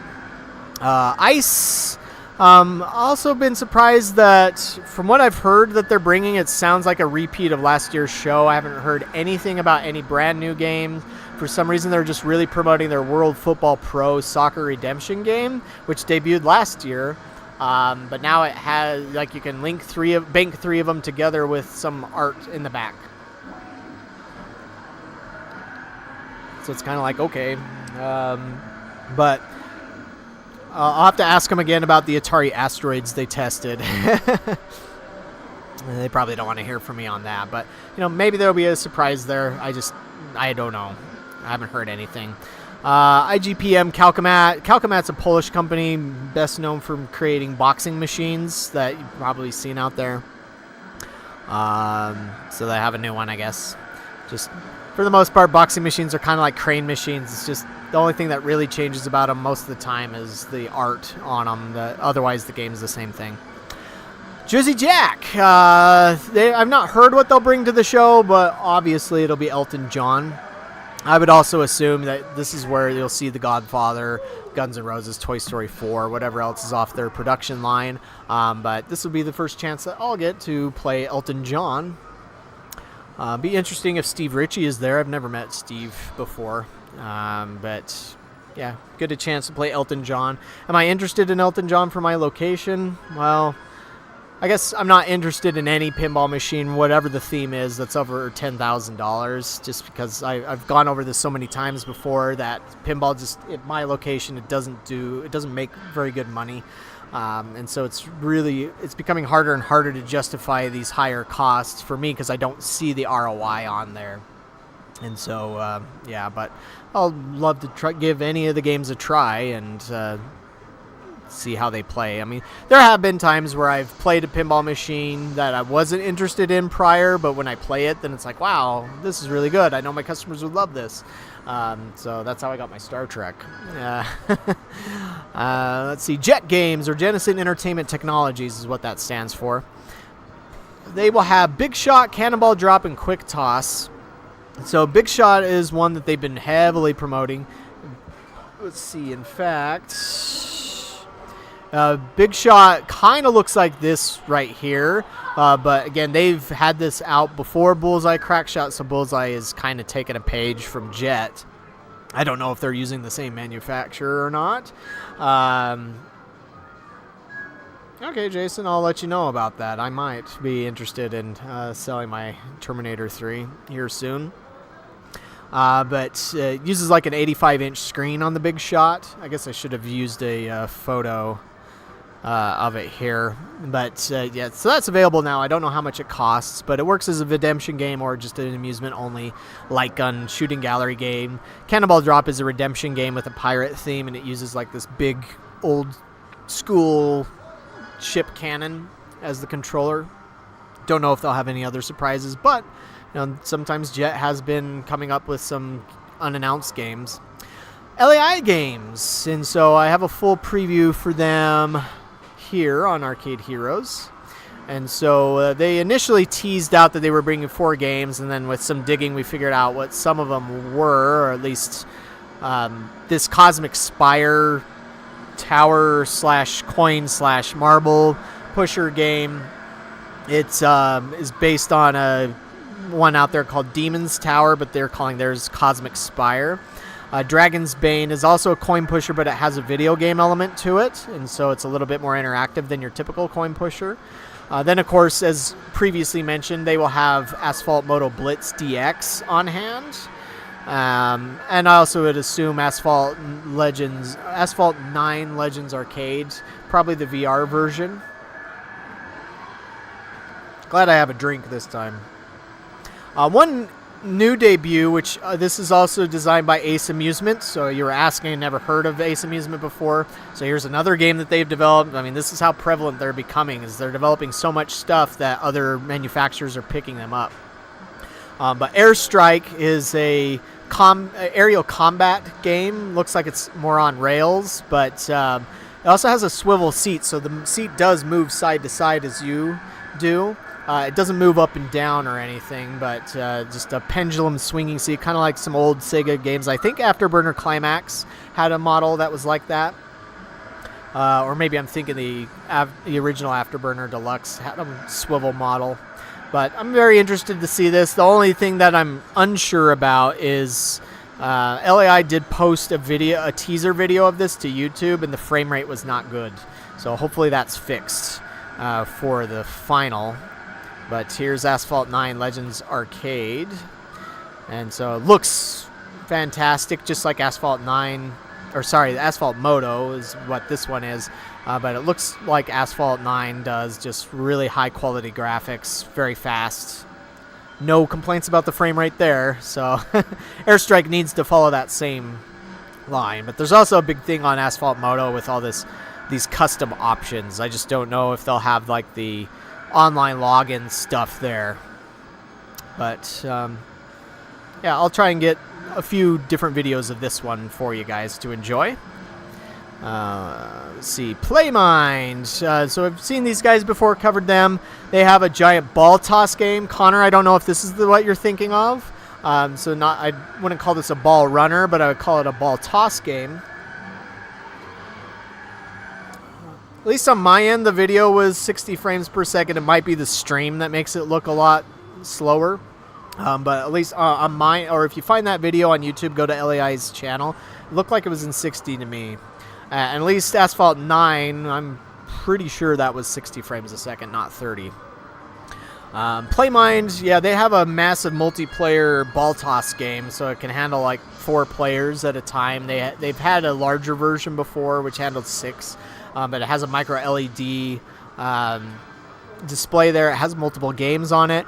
Nice thing about this revamp is it has this cage on the top. So one problem with PlayMind at previous shows is with no top, oftentimes balls would go flying over their booth into other booth, and it was really annoying the people on the other side. And you would just find these little orange balls all over the place. But so this is the new version of that. Don't know if they'll have anything else at the show.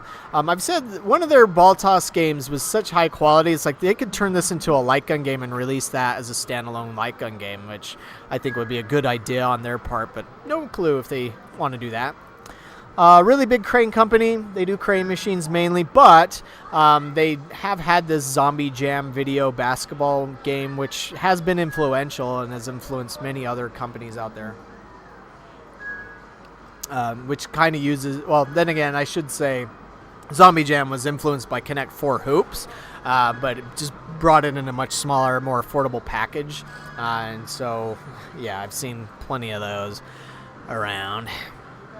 Retro Arcade LLC. So these are the guys that came up with the Ice Cold Beer remake, which have been in the past few shows. Just strangely enough, they were not at Amusement Expo, and ever since I talked with them via email earlier this year when Ice Cold Beer was finally supposed to start shipping, I haven't heard anything else from them. And I have sent out some emails like, hey guys, what's up, and any updates, because they've been talking about doing a Zeke's Peak remake. They also were talking about a Warlords remake for Atari's Warlords. The fact that the last IAAPA they had a cocktail cabinet with Warlords in it, and it's like we're going to be doing stuff there. But also Food Fight, they were talking about doing a remake of Atari's Food Fight. But again, I have not heard a peep from them since, but they are on the map at, let's see, down here in the corner here, Retro Arcade LLC.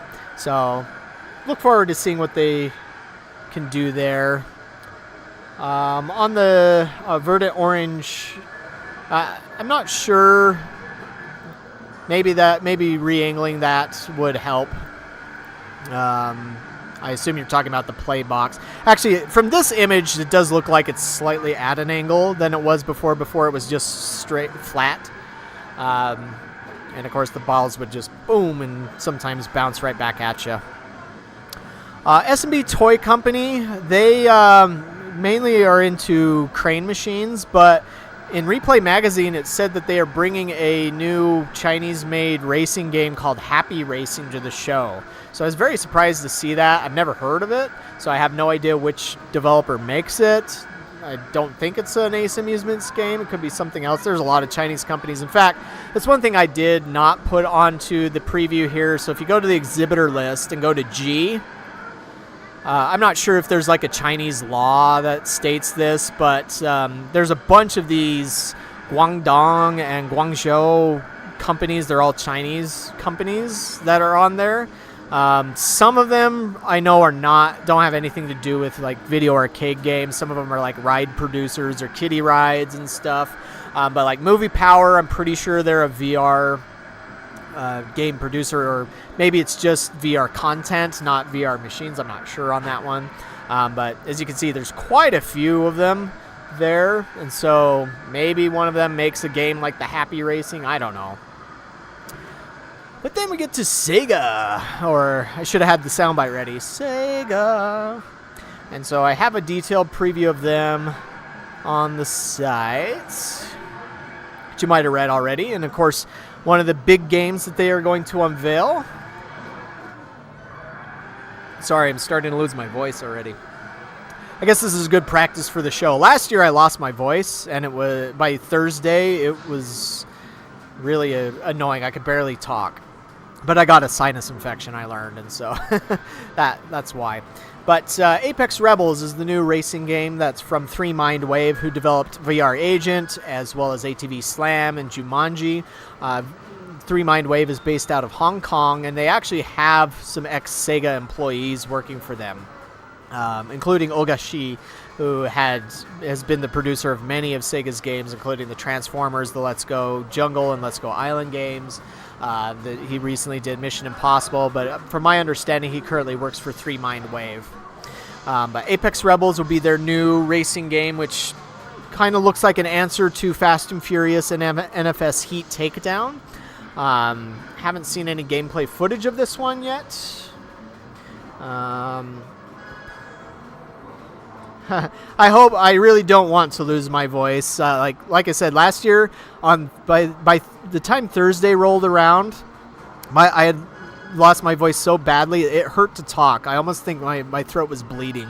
But like I said, I did get a sinus infection. Like when I got home, I did a COVID test because it's like, do I have COVID or something? But that came back negative. But then I got a hold of a doctor, and it's like, oh, you have a sinus infection. So that was nice. But yeah. So Apex Rebels, big new racing game. I talked to a Sega rep. So on the Sega website, it mentions that there's a 49-inch monitor version and a 65-inch. The render here is a 65-inch, and from what they told me at the show, they're only showing the 65-inch. But I'll ask about the 49-inch version and see what the cost is on all that. All the company names that used to have Amusement got replaced by Arcade. It seems like it. Of course, I don't know. I mean, Sega's website says SegaArcade.com or .us, but they've been technically Sega Amusements for a pretty long time. Hypercross, this is one by a Chinese developer called Baohui, I think. And so this will be another racing game, but snowmobile racing as opposed to vehicle racing. That will debut at the show. This has been testing over in the UK for a while. I think it's been testing in the US a little bit, but now it's ready for prime time, and so that'll be another racing option to have there. And there is a teaser of that. We can see here really quick. Hypercross! Oh yeah! I do like the environments. They seem a little more classic as far as Sega stuff goes, with just, big stuff. But I guess you could also say kind of Fast and Furious Raw Thrills inspired too. I don't know which one you want to say. And that's it. That's all she wrote. Connor, this might be the one that you were wondering about. Zombies Ready, Deady, Go. So this is a ball rolling derby game. Oh, that's right, Federico. I forgot about that. That it was testing at the same place as Goldstorm Pirates. Gotcha. But I haven't heard of this one testing in the States. It's been testing over in the UK. It's apparently been doing very well. But this is a derby racing game. Now, Sega is pretty well known for derby racing. There was Derby Championships or Derby Horse Championships that they used to do back in the early 2000s that had all the different stations, and you'd create your horse and place bets on them or something like that. I never played one, but back when I sold arcade machines, I get calls about that derby game all the time. And Sega sold them for like $100,000. It was crazy. But this is not quite the same thing, but now you get to roll your balls or toss your balls to try and get them into the holes that you see at the end there. And depending on which one you hit, your zombie on the game will walk, jog, or run. Now, at the very back, now this is really hard to tell because it looks flat, but apparently this is a mechanical piece, and so like the zombie's mouth will open up, so if you can get the ball in there, that's where you get the best, like, I don't know if that's how you run or that's where you get the bonuses from. But also there are obstacles, so like cars will race across the track and can run over your zombie and push him back, so you have to be mindful of that, I guess. But it looks interesting, sounds interesting. It's a unique way to play a game, so maybe that'll be fun. I mean, obviously it's just redemption, not amusement. But I like it when developers do something different, and so that's definitely different. And I'm guessing the reason why this doesn't use House of the Dead branding is because of the very strange way that Sega Amusements is set up now. They're not actually owned by Sega anymore. They're like licensing the name out. And so like that's another oddity if you find their booth. So yeah, here's Sega Amusements booth. Notice it says Sega Amusements by Kaizen Entertainment. And so I think Kaizen Entertainment is the actual company that's behind it, but they licensed the Sega Amusements name from Sega Japan so that they can use the Sega branding, which is obviously far more powerful than Kaizen Entertainment. But somebody, if you're familiar with the business situation, if I'm wrong on any of that, feel free to correct me, and I'll correct the record. Here's one that wasn't initially announced as a part of Sega's IAAPA lineup, but it's on their website, and it's called Bop It Battle. So at last IAAPA, there was Bop It, which was a single-player game. It was based on the children's toy. But now it's for 4 players, and so that's what you get to do with the battle version. This marquee doesn't look like it spins, but I feel like it should. That'd probably increase the costs. I talked about Raw Thrills at the very beginning, and so that's where we have like Godzilla, King Kong 2, and stuff. Hi. Do you need help? No. Okay. Thank you. Sure, no problem. So for Sega, like I know that they can get any game that Sega Japan makes. It's just, as you probably noticed, the output from Sega Japan on the arcade side has diminished considerably, and that's because they laid off or transferred most of their staff. After the pandemic happened and they sold off all of their arcade operations to Genda, they gutted their arcade team. Now there still is a team that develops arcades over there. It's just it's significantly diminished from where it used to be. And so I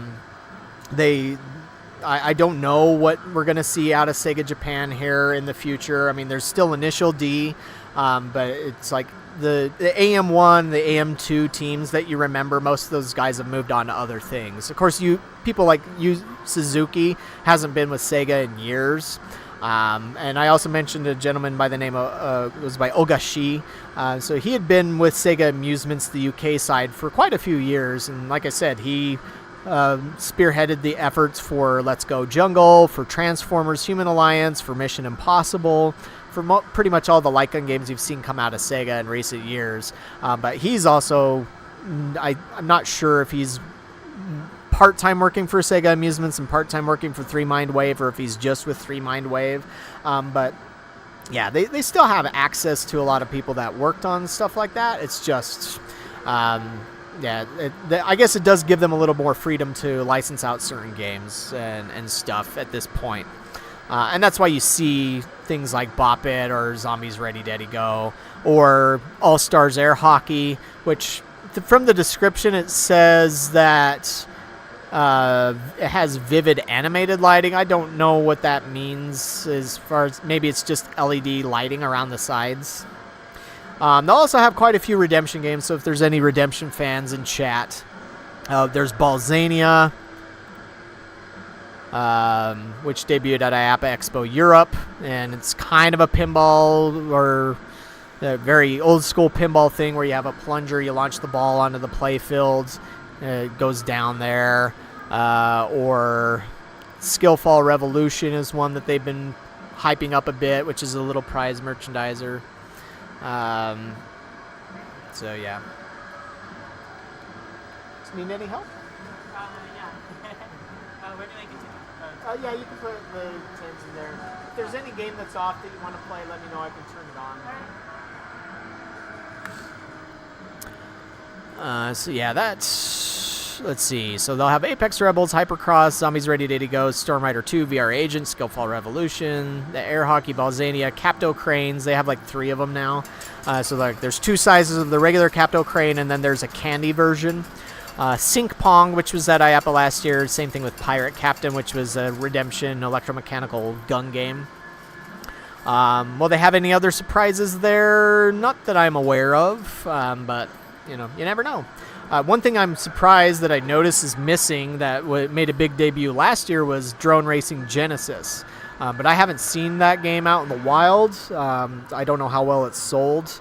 I would assume that if it's not going to be at this IAAPA, then it hasn't sold very well.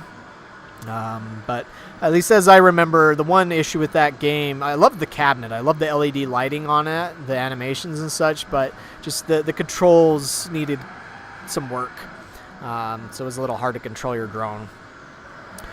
Smart Industries. And Jason, I hadn't got the Stern Pinball, so we're about to get to them. Smart Industries, they are going to. They don't have anything to do with video games, and they mainly do crane machines. But they've been testing a game out there called JJ Bought the Avatar, and this is probably going to be one game that's talked a lot about at the show. It uses a robotic arm, like a professional commercial-grade robotic arm, but it has this screen attached to it. That screen has this face, which interacts with the player. So I don't know exactly how it interacts with it. Every video I've seen of this hasn't done the best job at that, or I haven't paid close enough attention, but that'll be at the show. The thing is the price on this is insane to me. I was quoted over $50,000 for that. So for any crane machine costing that much, it's just like blows my mind. I can't believe that. But maybe it's been posting earnings so crazy good that you'll pay it off in 6 months. And if that's the case, then I guess that justifies it. And as requested, we are now at Stern Pinball. So they've been growing quite a bit. They've added quite a few people to their staff in recent times, and of course they've been putting out some strong games. Their most recent of which is Venom, which you have the trailer for that there. They are doing a rerun of Stranger Things, and I didn't realize this, but it makes sense. Stranger Things was a rare game because it came out right as the pandemic started. In fact, I got my Stranger Things premium machine the day that I had to close down for like a month and a half. So it just sat here and didn't do anything for a while. But I ended up trading it for something else at one point, but I almost regret that. But yeah, if you missed out on Stranger Things initially, it now has the Vault Edition. Do you want to play one of these pins? Ghostbusters? Okay. Be right back. Gotta go turn some pinball machines on. Speaking of pinball. Sorry. Oh, no, you're fine.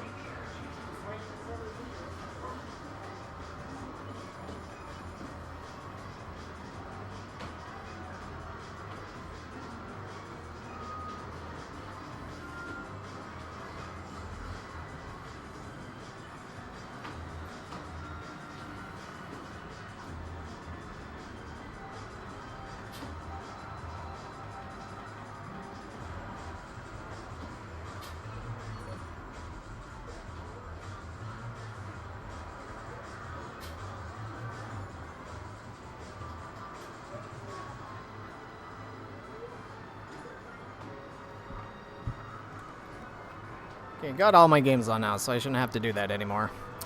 Yo, Ben Blake, welcome to chat. Remember, members, you can use special emojis that only members can use. So Stern Pinball, Stranger Things, Venom, Jurassic Park, James Bond 007, and Avengers Infinity Quest will be there. I would also assume they would have a Foo Fighters, and of course they'll be promoting their Insider Connected system, but I would not expect Stern to unveil anything brand new at the show. I don't recall them ever debuting an announced game at an event like IAAPA. They always just debut it online, and then they will show it at trade shows afterwards. I would be shocked if Foo Fighters isn't there. It's a fun game.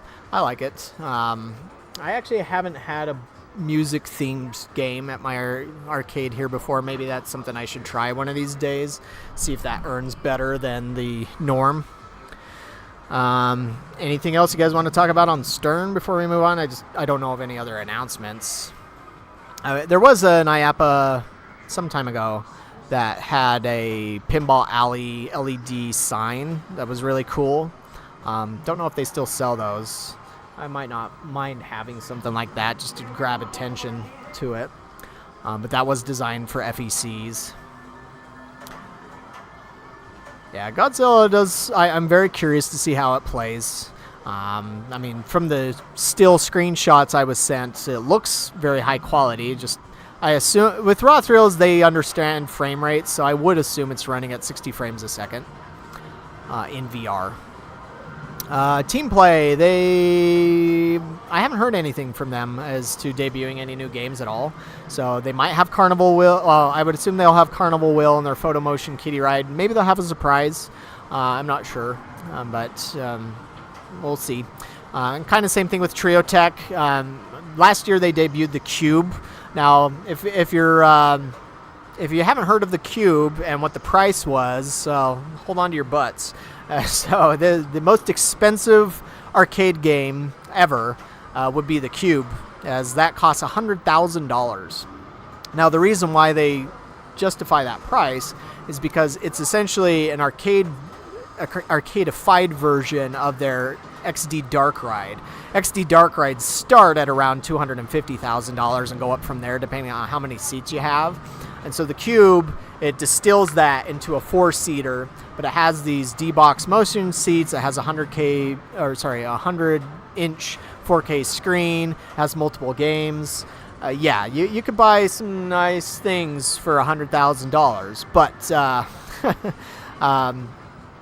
yeah, if you want an XD Dark Ride but don't want to spend $250,000 on it, then you get a Cube and you can get the same experience with fewer seats. But yeah, that's what I say. As far as I know, there's never been like a coin-operated machine that's cost quite as much as that. Now, maybe if we looked at inflation and did the calculations there, perhaps the Sega R360 would be the most expensive coin-operated arcade game of all time. So I don't know. Maybe I didn't do the calculations there, but at least on the modern market, it's the most expensive thing ever. That debuted last time, so they'll have that. They'll have Storm VR. They're mainly going to be promoting their new large-scale attractions. In fact, there's a theme park here in Utah called Lagoon, and there's some historical connection here. So Nolan Bushnell, who was a co-founder of Atari, worked at Lagoon when he was going to the University of Utah before video games were really a thing.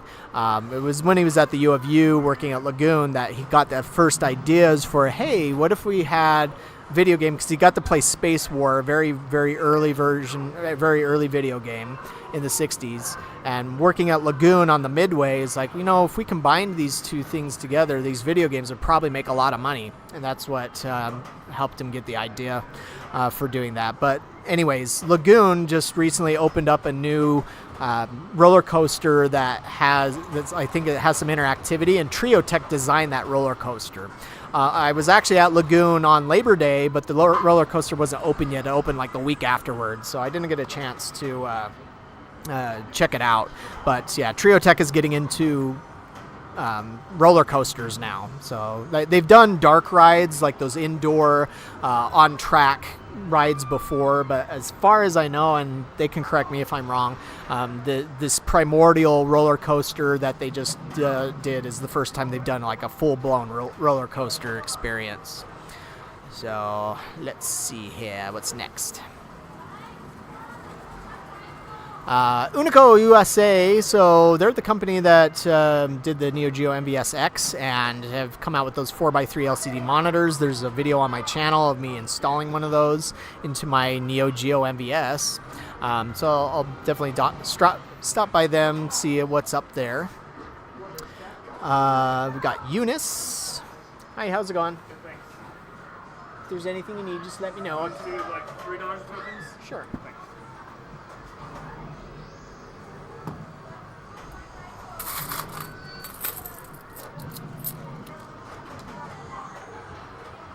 There you go. Thank you. Yep, you're welcome. So Eunice, these guys are based out of China. I think they've been around since 1990, early 90s. And they've become a bigger player in recent years. One thing that happens a lot with Eunice, though, is they go through a lot of product. And so like they'll debut product at one show and then you won't see it on the next. And so I guess it just depends on how well it does. But they've got quite a few games debuting at this show. They have Bigfoot Mayhem, which is their answer to Fast and Furious. Let me help this customer here. Hey, how's it going? How can I help? So can I get $5? Sure. Go ahead.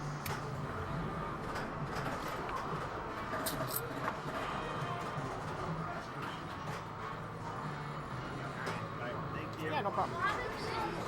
It broke down. People were too mean to it.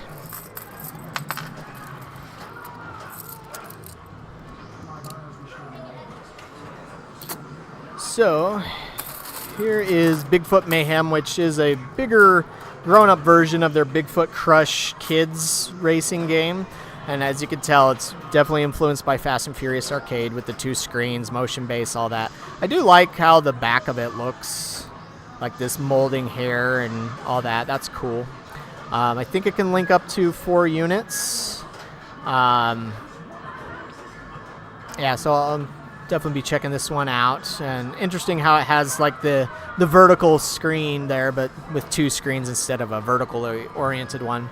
See, Dynamic Orbs, Fantastic Prize Mini, Godzilla vs. Kong Smasher. Those are all redemption stuff. Timeouts and Merchandiser. Toy Box Grain. Hello. How's it going? Hiya. Hi. You look familiar. Sure. Hopefully. How's it going? So we're going okay, Yeah. as I'm sure you know. Yeah. So, yeah, just chucking along. So, Right? We do. yep, as we do. Ben and I decided to meet up, and so we wanted to be walking around talking, but inside because it's cold. Sure. That makes sense. So we met here, and then we decided to say hi to you. So we're passing right by. Yeah. Well, good to see you. Thanks for dropping by. And Ollie finally came in and played this. Oh, good. I'm glad. Hopefully it wasn't too scary. No, he found it now. Oh, good. I'm glad. A little while ago, he was too scared. Right? Like a couple years ago.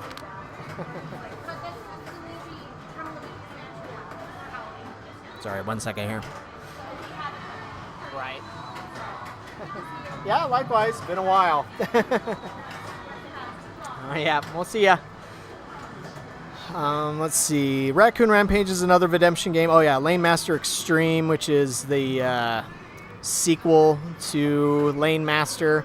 Just like I said, this is the one thing that I've already heard people wondering about. It's like, why are they offering these round capsules that people might throw in here and could gum up the works? I don't know. I'll ask about that and see if that's actually an issue or if it handles it just fine. But yeah, if you have a Lane Master out there, which you might have seen, it's got a sequel because it's extreme. And yeah, so there might also be some other surprises there. I just wouldn't expect anything new to be showing up amongst those. They'll probably have other games like Over the Edge, which has done really well, and their emoji games too. But they have 3 emoji games, but I haven't heard them talking a lot about some of the others. See, we have Valley Dynamo. They mainly make air hockey tables, pool tables, shuffleboard tables, foosball tables, but they also have a video beer pong game called Jet Pong. So that was that's funny, Ben Blake.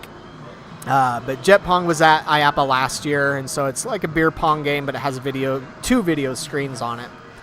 And then Zoom Studios. So this is a company making mainly prize merchandiser and crane machines, but I also think they might have a redemption game or 2 that they are debuting at the show. Now, any questions about the arcade pinball manufacturers before we get into the augmented, mixed, virtual reality, and other simulator providers?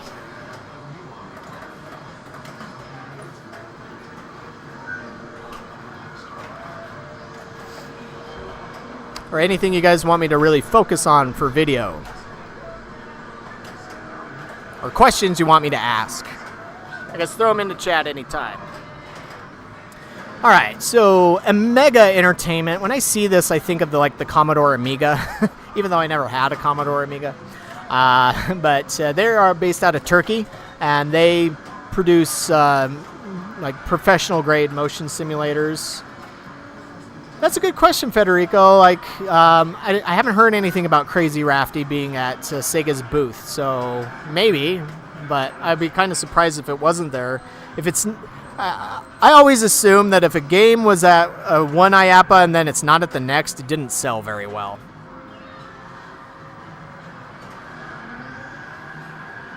Yeah, I mean, I've been curious about Crazy Rafting. I mean, the game needed a little bit more polish on it from what I played, but it was fun. I liked Rapid River back in the day.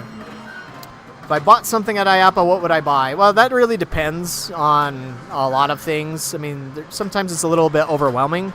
like particularly this one, like everything we just went over. There's just so much that's there, and so it kind of depends on how good the game is, what it costs me, and whatnot. But there are plenty of games like that I have sitting around here that I first played at IAAPA, and I liked them enough where it's like, I like this, and so that helps. But also, I know my customers will like it, and I like to use trade shows as a way to kind of gauge interest, because the thing is, when you're in a trade show, you get to see how people play a game without having to put any money in it. Now, that is a slightly different dynamic than people putting their money into it. But if a game can hold somebody's attention for free, then that generally means it's a good game. But sometimes at shows, you'll notice there are games where people hop on them, play them for not even a minute. They don't even finish their credit, and they walk off because they're bored already.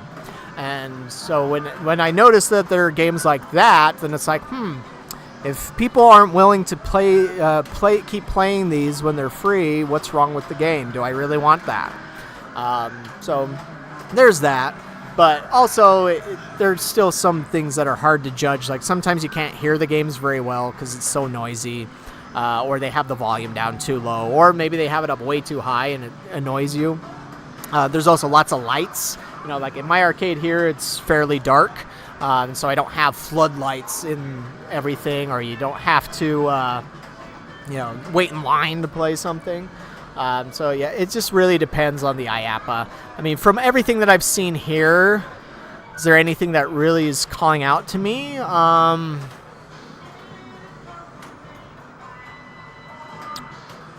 am kind of interested in one of these shooting gallery games. I mean, Light Gun games do fairly well for me here. So depending on the price, maybe one of these. I like how Draken's looks. I just don't care for the price. Like, that's kind of a non-starter for me. And the same thing with Godzilla. It looks really cool. It's just, I can't see how this thing is going to cost less than $40,000, if not $50,000. And I just can't afford that. In fact, what I need to be doing right now, or trying to do, is saving up to get a card system. Now, once I have a card system, that can help my bottom line. But that also help me on several other regards. Like, I don't have to sit here counting out tokens, or I don't have to worry about coin jams anymore. I can do special deals on cards and stuff where it's a little harder to do that with tokens when I do refunds on tokens. So, yeah, that's kind of still where I'm at. I'm not really in a buying mood at the moment. So, like, even though there's a few games here that I wouldn't mind picking up, like I said, I want to play Airstrike and see how that is. If I didn't have to worry about my budget right now, like, let's say I had no more payments. Like, right now I have a lot of payments on different games. But let's say I didn't have any, and so I could splurge a little bit. If Airstrike's a good game, maybe I'd consider that, or Asphalt Moto Blitz. Maybe Apex Rebels. Again, it depends on how the game is. I'm interested in that. If I did Redemption, I'd probably be looking more seriously at Zombies Ready Deady Go. But again, that also depends on how it plays. For Pinball, maybe Venom. Or Elton John, I just don't know. Like I said, I've never done a music pinball machine here. So I don't know how my customers might take to it. But the demographic of people who play pinball at my location generally tend to be older guys. Like right now, I've got two guys that I won't make a guess on their age, but they're on the older side, so that maybe they would find a classic music band or singer appealing. So perhaps. I mean, if money was really no object, sure, I'd grab a cube. So yeah, that's what kind of tickles my fancy. As we get into the AR, VR companies, I mean, is there anything here that I'm like, wow, I would really love to have that? I'm not sure. As I mentioned at the beginning of the live stream, there are some problems I see with VR that make me very hesitant to jump in. And a lot of it has to do with the cost. It also has to do with the maintenance, and sometimes just having an attendant there for a machine. And so I know some locations, they have something that requires an attendant, but they don't keep an attendant there all the time just because there's not people interested in playing it all the time. Like right down the hall from me, I have a giant FEC, and they got a lot more games than I do. They have laser tag and bumper cars and bowling lanes and stuff. But they have a hologate. Now, every time I've gone past there, I've never seen anybody playing the hologate, and so they don't have an attendant there. But they have a sign on there that says, come grab an attendant if you want to play this. And so that's just an extra cost that you have to throw in there, too. And it's like, my space is smaller, but it's like, do I really want to have something that requires an attendant? No, not really. So that, I guess, limits what I'm interested in. But with Omega Entertainment, they have an e-racing container. So it's like a shipping container that's been modified, so you can actually have the sides come out, and then you have these professional-grade racing simulators here, although it kind of looks like they might just be using like a PlayStation 5 or something attached to it. I don't know. I'll have to check that out. Amusement Products LLC, they'll be showcasing the Vex Solutions Free Roam VR system. It's like VRoam Free VR might be cool, and they have different sizes that they can adapt to, but again, you need an attendant. And I don't really have the space at my place to do any kind of free roam system, even a small 13 by 13 foot one. It's like, I don't know if that would be worth it. But for FECs, it could be. Arcade Arena, let's see. So they have, let's take a look. Okay, so they use projection mapping. They're not really VR. And then LiDAR sensors, from what it said, to have this kind of interactive arena. And so they're not the first nor the last that'll be doing something like this. Like, something like this is kind of appealing to me. I mean, if it can be done in a way that doesn't require an attendant, where you don't have wearables, that reduces the cost, that reduces the maintenance. It also is very appealing because this is something you can't do at home. Projection mapping on the walls and, all the sensors and interacting with that. And so that could be interesting. I don't know how much a system like this goes for. But from what I've heard in the past, like one that we'll cover here shortly. Hi. Can I get help? What do you need help with? I just have a little raw material. I got a leg. Which machine? The ops are, I don't know. I have a short.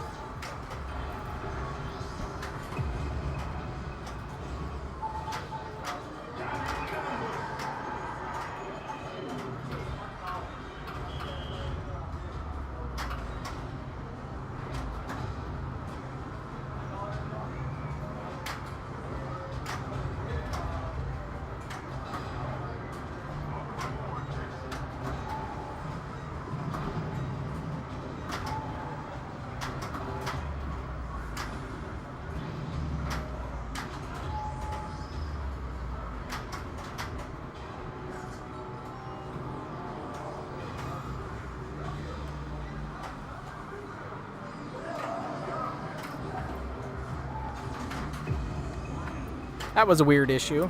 Never seen that before. So it was a big buck problem. Guy put in a dollar bill, and it didn't register the dollar bill at all. I took the dollar bill out, put it in the machine, and then it gave the game $2 worth of credits. It's weird. All right. Let's see. Where were we? Arcade Arena. Baron Games International. These guys used to be higher up on the list on the amusement side, but they've done a very hard pivot towards VR, and so they're the official company to promote Birdly VR, which has been very popular. There's always a line for that, but that does require an attendant. Not sure how much the system costs. They'll have their Coliseum VR foosball there, which they'd shown in the past, but not with this kind of overhead gantry, which is a little bit nicer. I mean, here's one thing that always makes me cringe, too, whenever I see any VR system, is that if the controls or the VR headsets are kind of just hanging there, it's like, I understand that you have to have that, but it's like, these will be on the floor most of the time. And do you want something that costs, again, to an arcade operator, there's generally some kind of markup there. I don't think you can just buy an off-the-shelf HTC Vive and slap it in there because they've modified things about the bands and stuff. But do you want something that costs several $100s on the floor? Probably not. I do get that sometimes with my light gun games, and sometimes those guns are very expensive too. But But, I mean, also something that you wear on your face. Do you want that on the floor, then to put on your face? Probably not. And so, like, this is the thing that causes me a lot of cringe with VR, with any wearable tech, is just that, you know, these things can often end up on the floor, or they can be destroyed so easily by people because they're too mobile. And so, yeah, that's the thing that sucks about them. But yeah, I mean, still, I guess guns can be just as expensive. Now, fortunately, the guns generally made a little bit more robust because they're designed for this sort of environment, whereas a lot of these VR headsets are designed for going into homes where people generally are a little bit nicer to them than they are in a public setting. But in a public setting, you know, you get all sorts of people, kids and stuff, that just don't care, that'll grab this stuff, slam it, toss it on the floor, that sort of thing. So I'm sorry to anybody that is selling VR stuff out there. It's just, these are the concerns that I really think about whenever I look at any VR system. And I don't mean to pile on just the Coliseum here, just any VR system where it may be connected, or tethered, I should say, but there's still that element there that's going to cause issues. Captive VR, I couldn't really tell what it is that they do other than making roller coaster VR experiences. I doubt they'll have a full roller coaster set up at the show. CXC Simulations, not VR here, but these guys have these really awesome, very expensive, professional grade racing simulators to truly simulate what it's like racing in a real race car. Saying race too much. It's for SEO, I guess. I think these guys have tried out VR before, but generally speaking, they prefer to do these kind of widescreen displays. I saw one at IAAPA last year. I don't remember if it was CXC or not, but it used a projector and it had a seamless curved panoramic screen. That looked really cool. I mean, this video is a few years old already, but these systems, like a single seat, can be, I don't know, $60,000, $70,000. But at places like Andretti's, you'll probably see several of these sitting around, and they're cool. It's just they come with a price tag.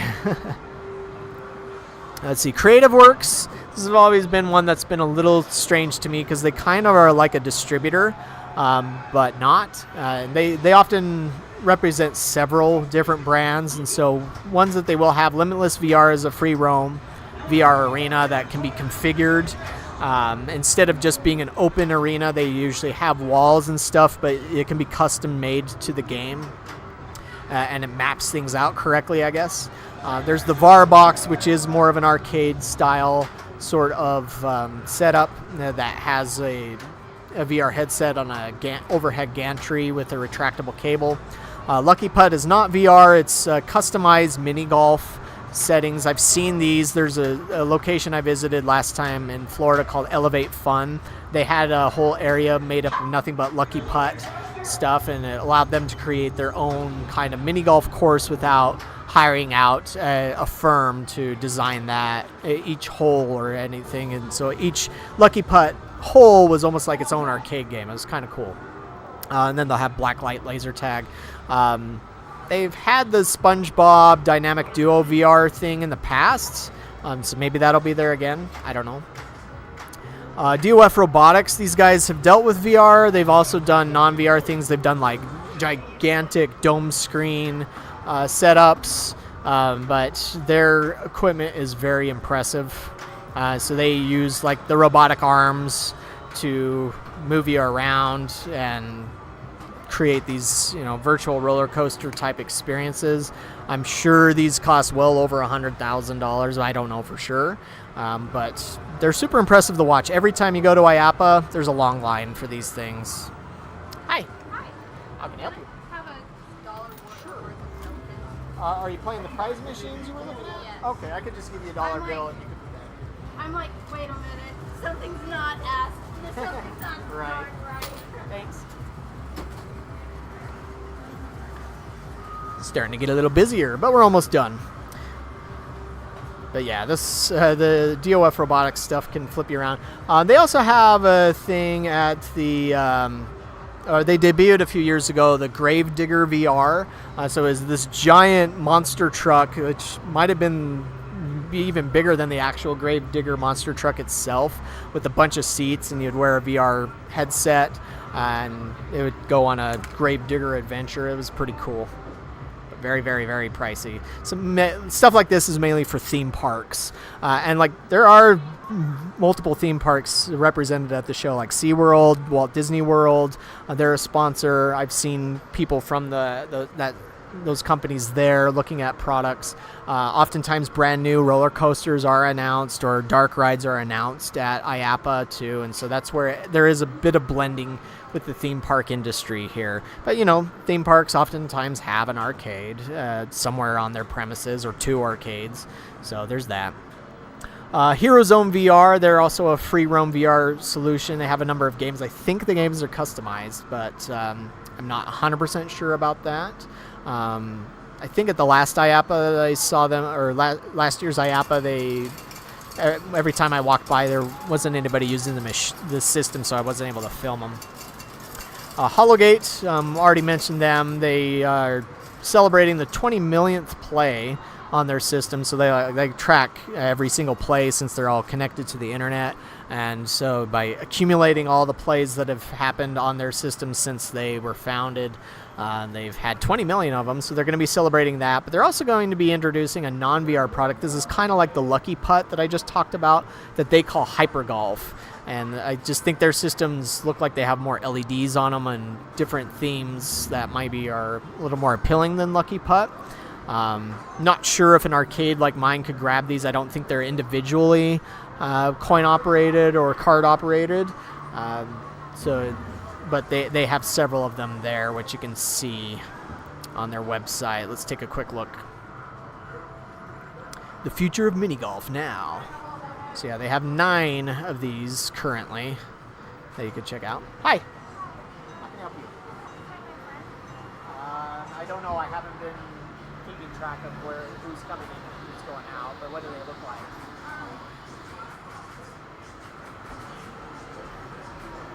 I have not seen anybody like that today so far, but Maybe there's another arcade. there's one down the hall, the big bowling alley with arcade. So if they said they were in an arcade, they might be down there. Yeah. All right, that's that. But interesting to see Hologate expanding out from VR. And that's something that I've also noticed with a lot of VR companies, or VR-focused companies, is that they are doing more things that are not involving VR. And maybe that's just because it has become a harder sell. I don't know. I could be wrong on that. HTC Vive will be there. I don't think they'll be showing off any specific product, just more to say, hey, use our headset for your VR thing. Immersive Game Box had been known as the Electric Game Box. Saw this at IAAPA 2021. Okay, so that one did happen. But you would move around to move your character on the screen. Hi. During US Bank, I don't know, unfortunately. There is another ATM in the mall down at the movie theater, so if this one isn't working for you, you could try them, but I just don't know. because the fees is a little bit expensive. Oh, gotcha. Thank you. Yep, you're welcome. The thing that shocks me about this, as you can probably tell, is this has unlicensed Pac-Man on there. But it's a cool concept, and I think there was one of these installed here local to me. But so they will be there, I assume, with the latest version of whatever their software is. Just got to be careful so you don't fall over. Of course, that's always a risk in any sort of public play situation. But yeah, they use projection mapping and tracking with these goofy looking things. Maybe they've been able to develop something that doesn't require these balls sticking out and all that. But let's move on. Emotion.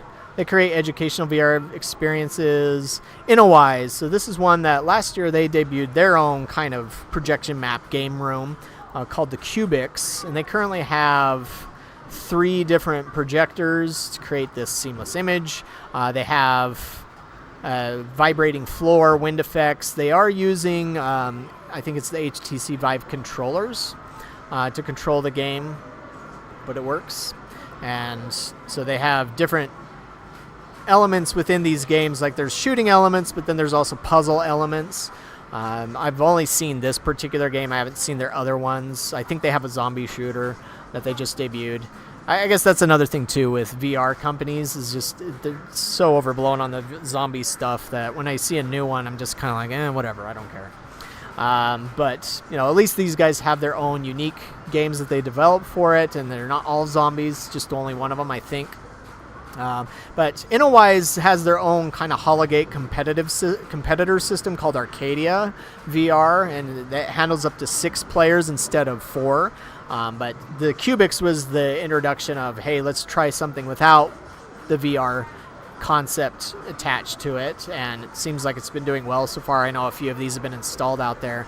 But at IAAPA, they will be showing off their Arcadia VR 2-station system. This actually did appear at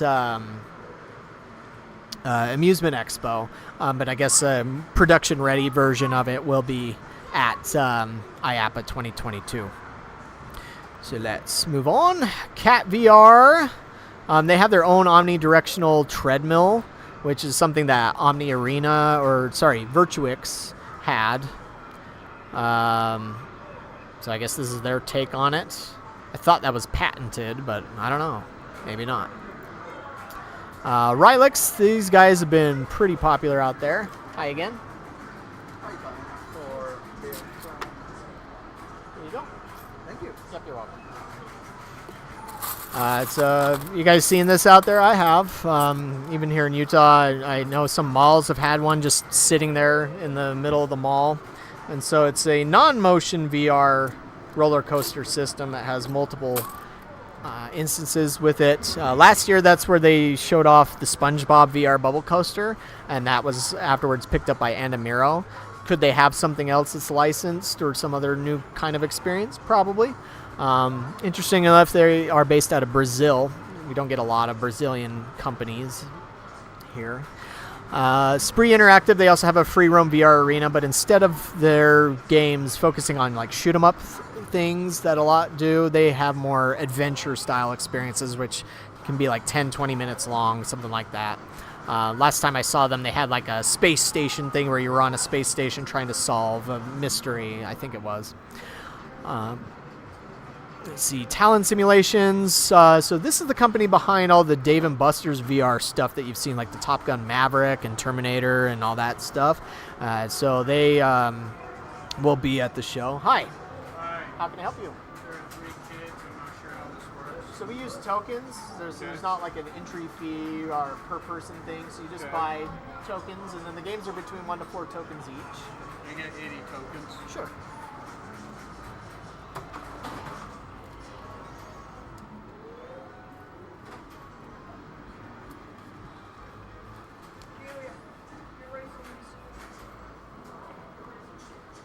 So there's 30 and change.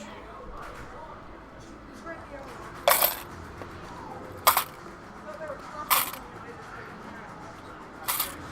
right, here we go. All right, guys, where's Paul? Might be back for a few more. This is way better than the. We just came from the Southtown Mall, and it's $10 for 60 minutes of unlimited play. Right. But they have like green tags, and it's like. Big nightmare to figure out. Sure. Want me to just throw that in there too? That's up to you. Whatever's easier for you. Okay. Oh, here's the rest. Thank you guys.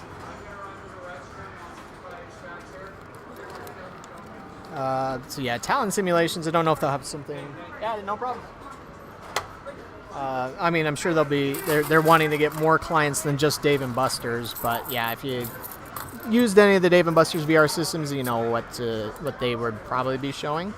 Valomotion, they are a game that's focused more on fitness and exercise and projection mapping. So they have like trampoline controlled games. They have a climbing wall that has projection mapping. They have an arena where it uses motion sensors to track where the person is, and then big multiplayer games with that.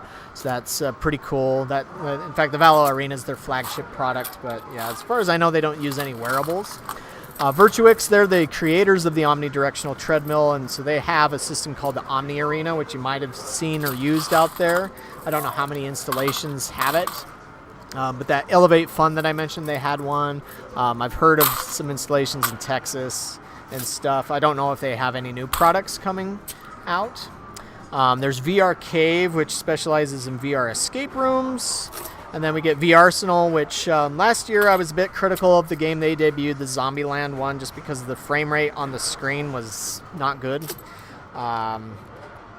And even at Amusement Expo, it still hadn't improved enough. And so I wasn't the only one that noticed that. Others like Retro Ralph had noticed that too. But it looks like they are doing some interesting developments right now. So I was told that they have a system to replace the headsets on the virtual Rabbids that's everywhere out there with something that's more reliable. But I don't know how much that costs or what it involves exactly. They also, in Replay Magazine, Bob Cooney mentioned that they have their own Cubix-like game room in development that uses something like thousands of mirrors, and it uses holograms or creates pseudo-holograms, something like that. Maybe like a giant room-sized time traveler from Sega, if any of you guys remember that one. That also did the pseudo-hologram thing. So he wasn't clear if they would bring it to IAAPA. It made it sound like it was in development. But if it is at IAAPA, that would be pretty cool. They also are working on a controller-free version of Synth Riders. Synth Riders debuted at IAAPA last time. Didn't have any complaints about that one because there was no problems with the frame rate. It did use the HTC Vive controllers, but it looks like they are using a new sensor system to just detect where your hands are so you can move them. Kind of like the Food Flight thing that we talked about earlier. But that pretty much ends it for your IAAPA preview. Of course, it's possible I missed some companies here. I mean, I should have gotten all the major ones. Oh, yeah. One that I don't think I mentioned, Primetime Amusements. And just out of full disclosure, I am doing some contract stuff for them. But they are going to debut a game called Sub Soccer. And so it's this one-on-one soccer game where you sit at a bench and you have this netted soccer space and you play foot soccer basically, and you try and get the ball past the other person's goal. They have a non-coin version, but there will be a coin version coming along at some point. So yeah, feel free to take some candy. So that'll be at their booth. Sub Soccer was designed by a company out of Finland. Koka, this is a Masia. This is a collection of Korean companies, and so it'll have arcade games, it'll have VR. Years ago, I remember seeing the Korean Pavilion at a show, it might have been IAAPA, where there was this really cool robotic soccer game where you controlled these little robots in a self-contained space and you played soccer. So that was cool. But I've also heard some other manufacturers complain about some of the companies that were at that booth, like saying they were stealing their stuff or something like that. I don't know. Just hearsay or anecdotal, perhaps. But if any of you are going to the show, I mean, maybe it doesn't look so huge on the map, but there is a lot of walking to do. And so I do try to spend my first couple of days as much as I can filming everything I can within the games and arcade pavilion, but it's always nice when you get the chance to just kind of walk through the aisles, and that's something that I've done before. Well, I'll just go up, get to the top, turn around, go down the next one, and then just kind of zigzag my way through the show. Because there's always something unique that you don't hear about beforehand, and something that's really cool, just cool technology where it's like, wow, that could be adapted maybe for my arcade, or I could see how that could be used in games. Particularly over in this, like what they call now the Family Entertainment Center Pavilion, or just even sometimes stuffed away in one of these random booths that aren't a part of any special pavilion, where they'll have some really cool tech. And, you know, with projection mapping or augmented reality or something like that. A few years ago, I was just walking along and I came across something that was like interactive spray paint or virtual spray paint, where you could spray paint a wall and it would have your art on there, and then you could clear it off almost like an Etch-a-Sketch. It's like, that's cool. I mean, maybe more theme park related. I don't know if I could use that in my arcade, but still pretty cool. But yeah, that pretty much wraps it up. Any comments? Anything else you guys want to see me focus on? Any interviews you want me to do with anybody? What kind of questions you might want to ask? You can always put in the comments below before we end the stream here. And I try and save my voice for the for the show. I have to try not say anything for the next 2 days.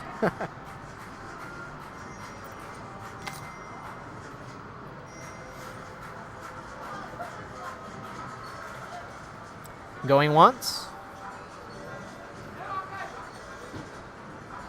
Thank you, and appreciate everybody coming into the stream. I know it's a lot of talking. It'd be nice. I guess I need to find a companion to play off of so somebody else can talk, not just me. If Raw Thrills has any shirts for sale or Steam Sturm, yeah, I'll ask. I know Touch Magics will be launching some Pudgy Penguins merchandise at the show. Hopefully it's not just NFTs, but actual physical merchandise. But yeah, in the distant past, Raw Thrills, remember, used to give away shirts. I remember getting a Big Buck Safari t-shirt once. Hi. You have to use tokens? Yeah.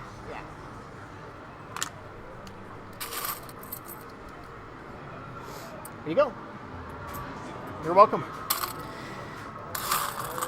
Yeah, I'll have to ask. 'Cause it's like Sega could definitely sell merchandise. Raw Thrills, I'm sure, could sell merchandise, shirts, coasters, whatever, signed marquees by Eugene Jarvis. Sell old Defender marquees, or even like cruising marquees, something like that. I bet they could do. Sure. Unless he doesn't come to the show, but he has been. I ran into Eugene at Amusement Expo this past March, and he had actually. Hi. What? Yeah.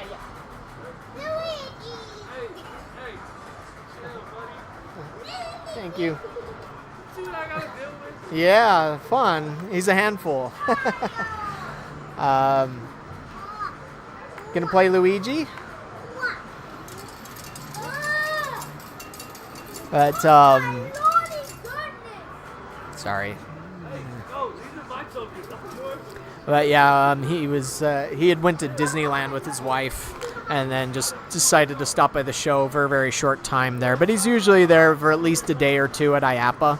But I think he goes and does other things because he doesn't always really need to be there. Yeah, sure. It's always fun to talk with Eugene and a lot of other people that are currently down there setting up.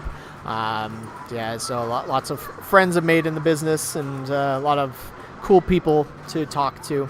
And so, again, thank you for watching this stream. Thank you for supporting the channel, the site, for supporting arcades in general. Hi. We can do card, yeah. Sure.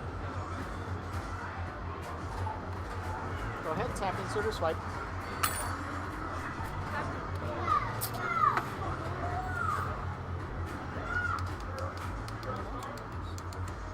All right, there you go. Yep, you're welcome. Starting to get a little busier here for me, which is good. It's been kind of slow lately, and so business hasn't been great this year. But yeah, what I would like to do, if I could, I probably won't have the chance to, is go to Magic Kingdom at Disney World and go try out the Tron Light Cycle roller coaster. It's just, I don't know that I have the money to just go and do that one thing, or the time, since I'm not going to be at the show all week long, just a good chunk of the week. But like I said, for members, I will be doing some previews on certain things. Like I said, I'm going to be there on Monday. So I will be posting some things. So check your YouTube community tab things for anything from Arcade Heroes. I'll be putting some members-only preview stuff that I can get in advance. But also just stay tuned to the channel, stay tuned to the Discord. I'll try and update the Twitter feed as well, or the X feed as well, to give you guys previews of what's there, impressions, all that. Tune in around 1:30 p.m. Eastern Time on Thursday for the raffle giveaway of the OMG simulator at the VR 360 booth. Jason, just so you know, there are some wallpapers that have been posted. It's been a little while, so I will. I'll get that. I'll let you know. So yeah, exciting time, exciting things going on. Let me know what games you're most interested in. Which ones you think are going to be the games of the show from the coverage. Yeah, and again, thanks for watching, and we'll see you guys probably Monday or Tuesday, somewhere around there. But we'll see you, and keep supporting arcades.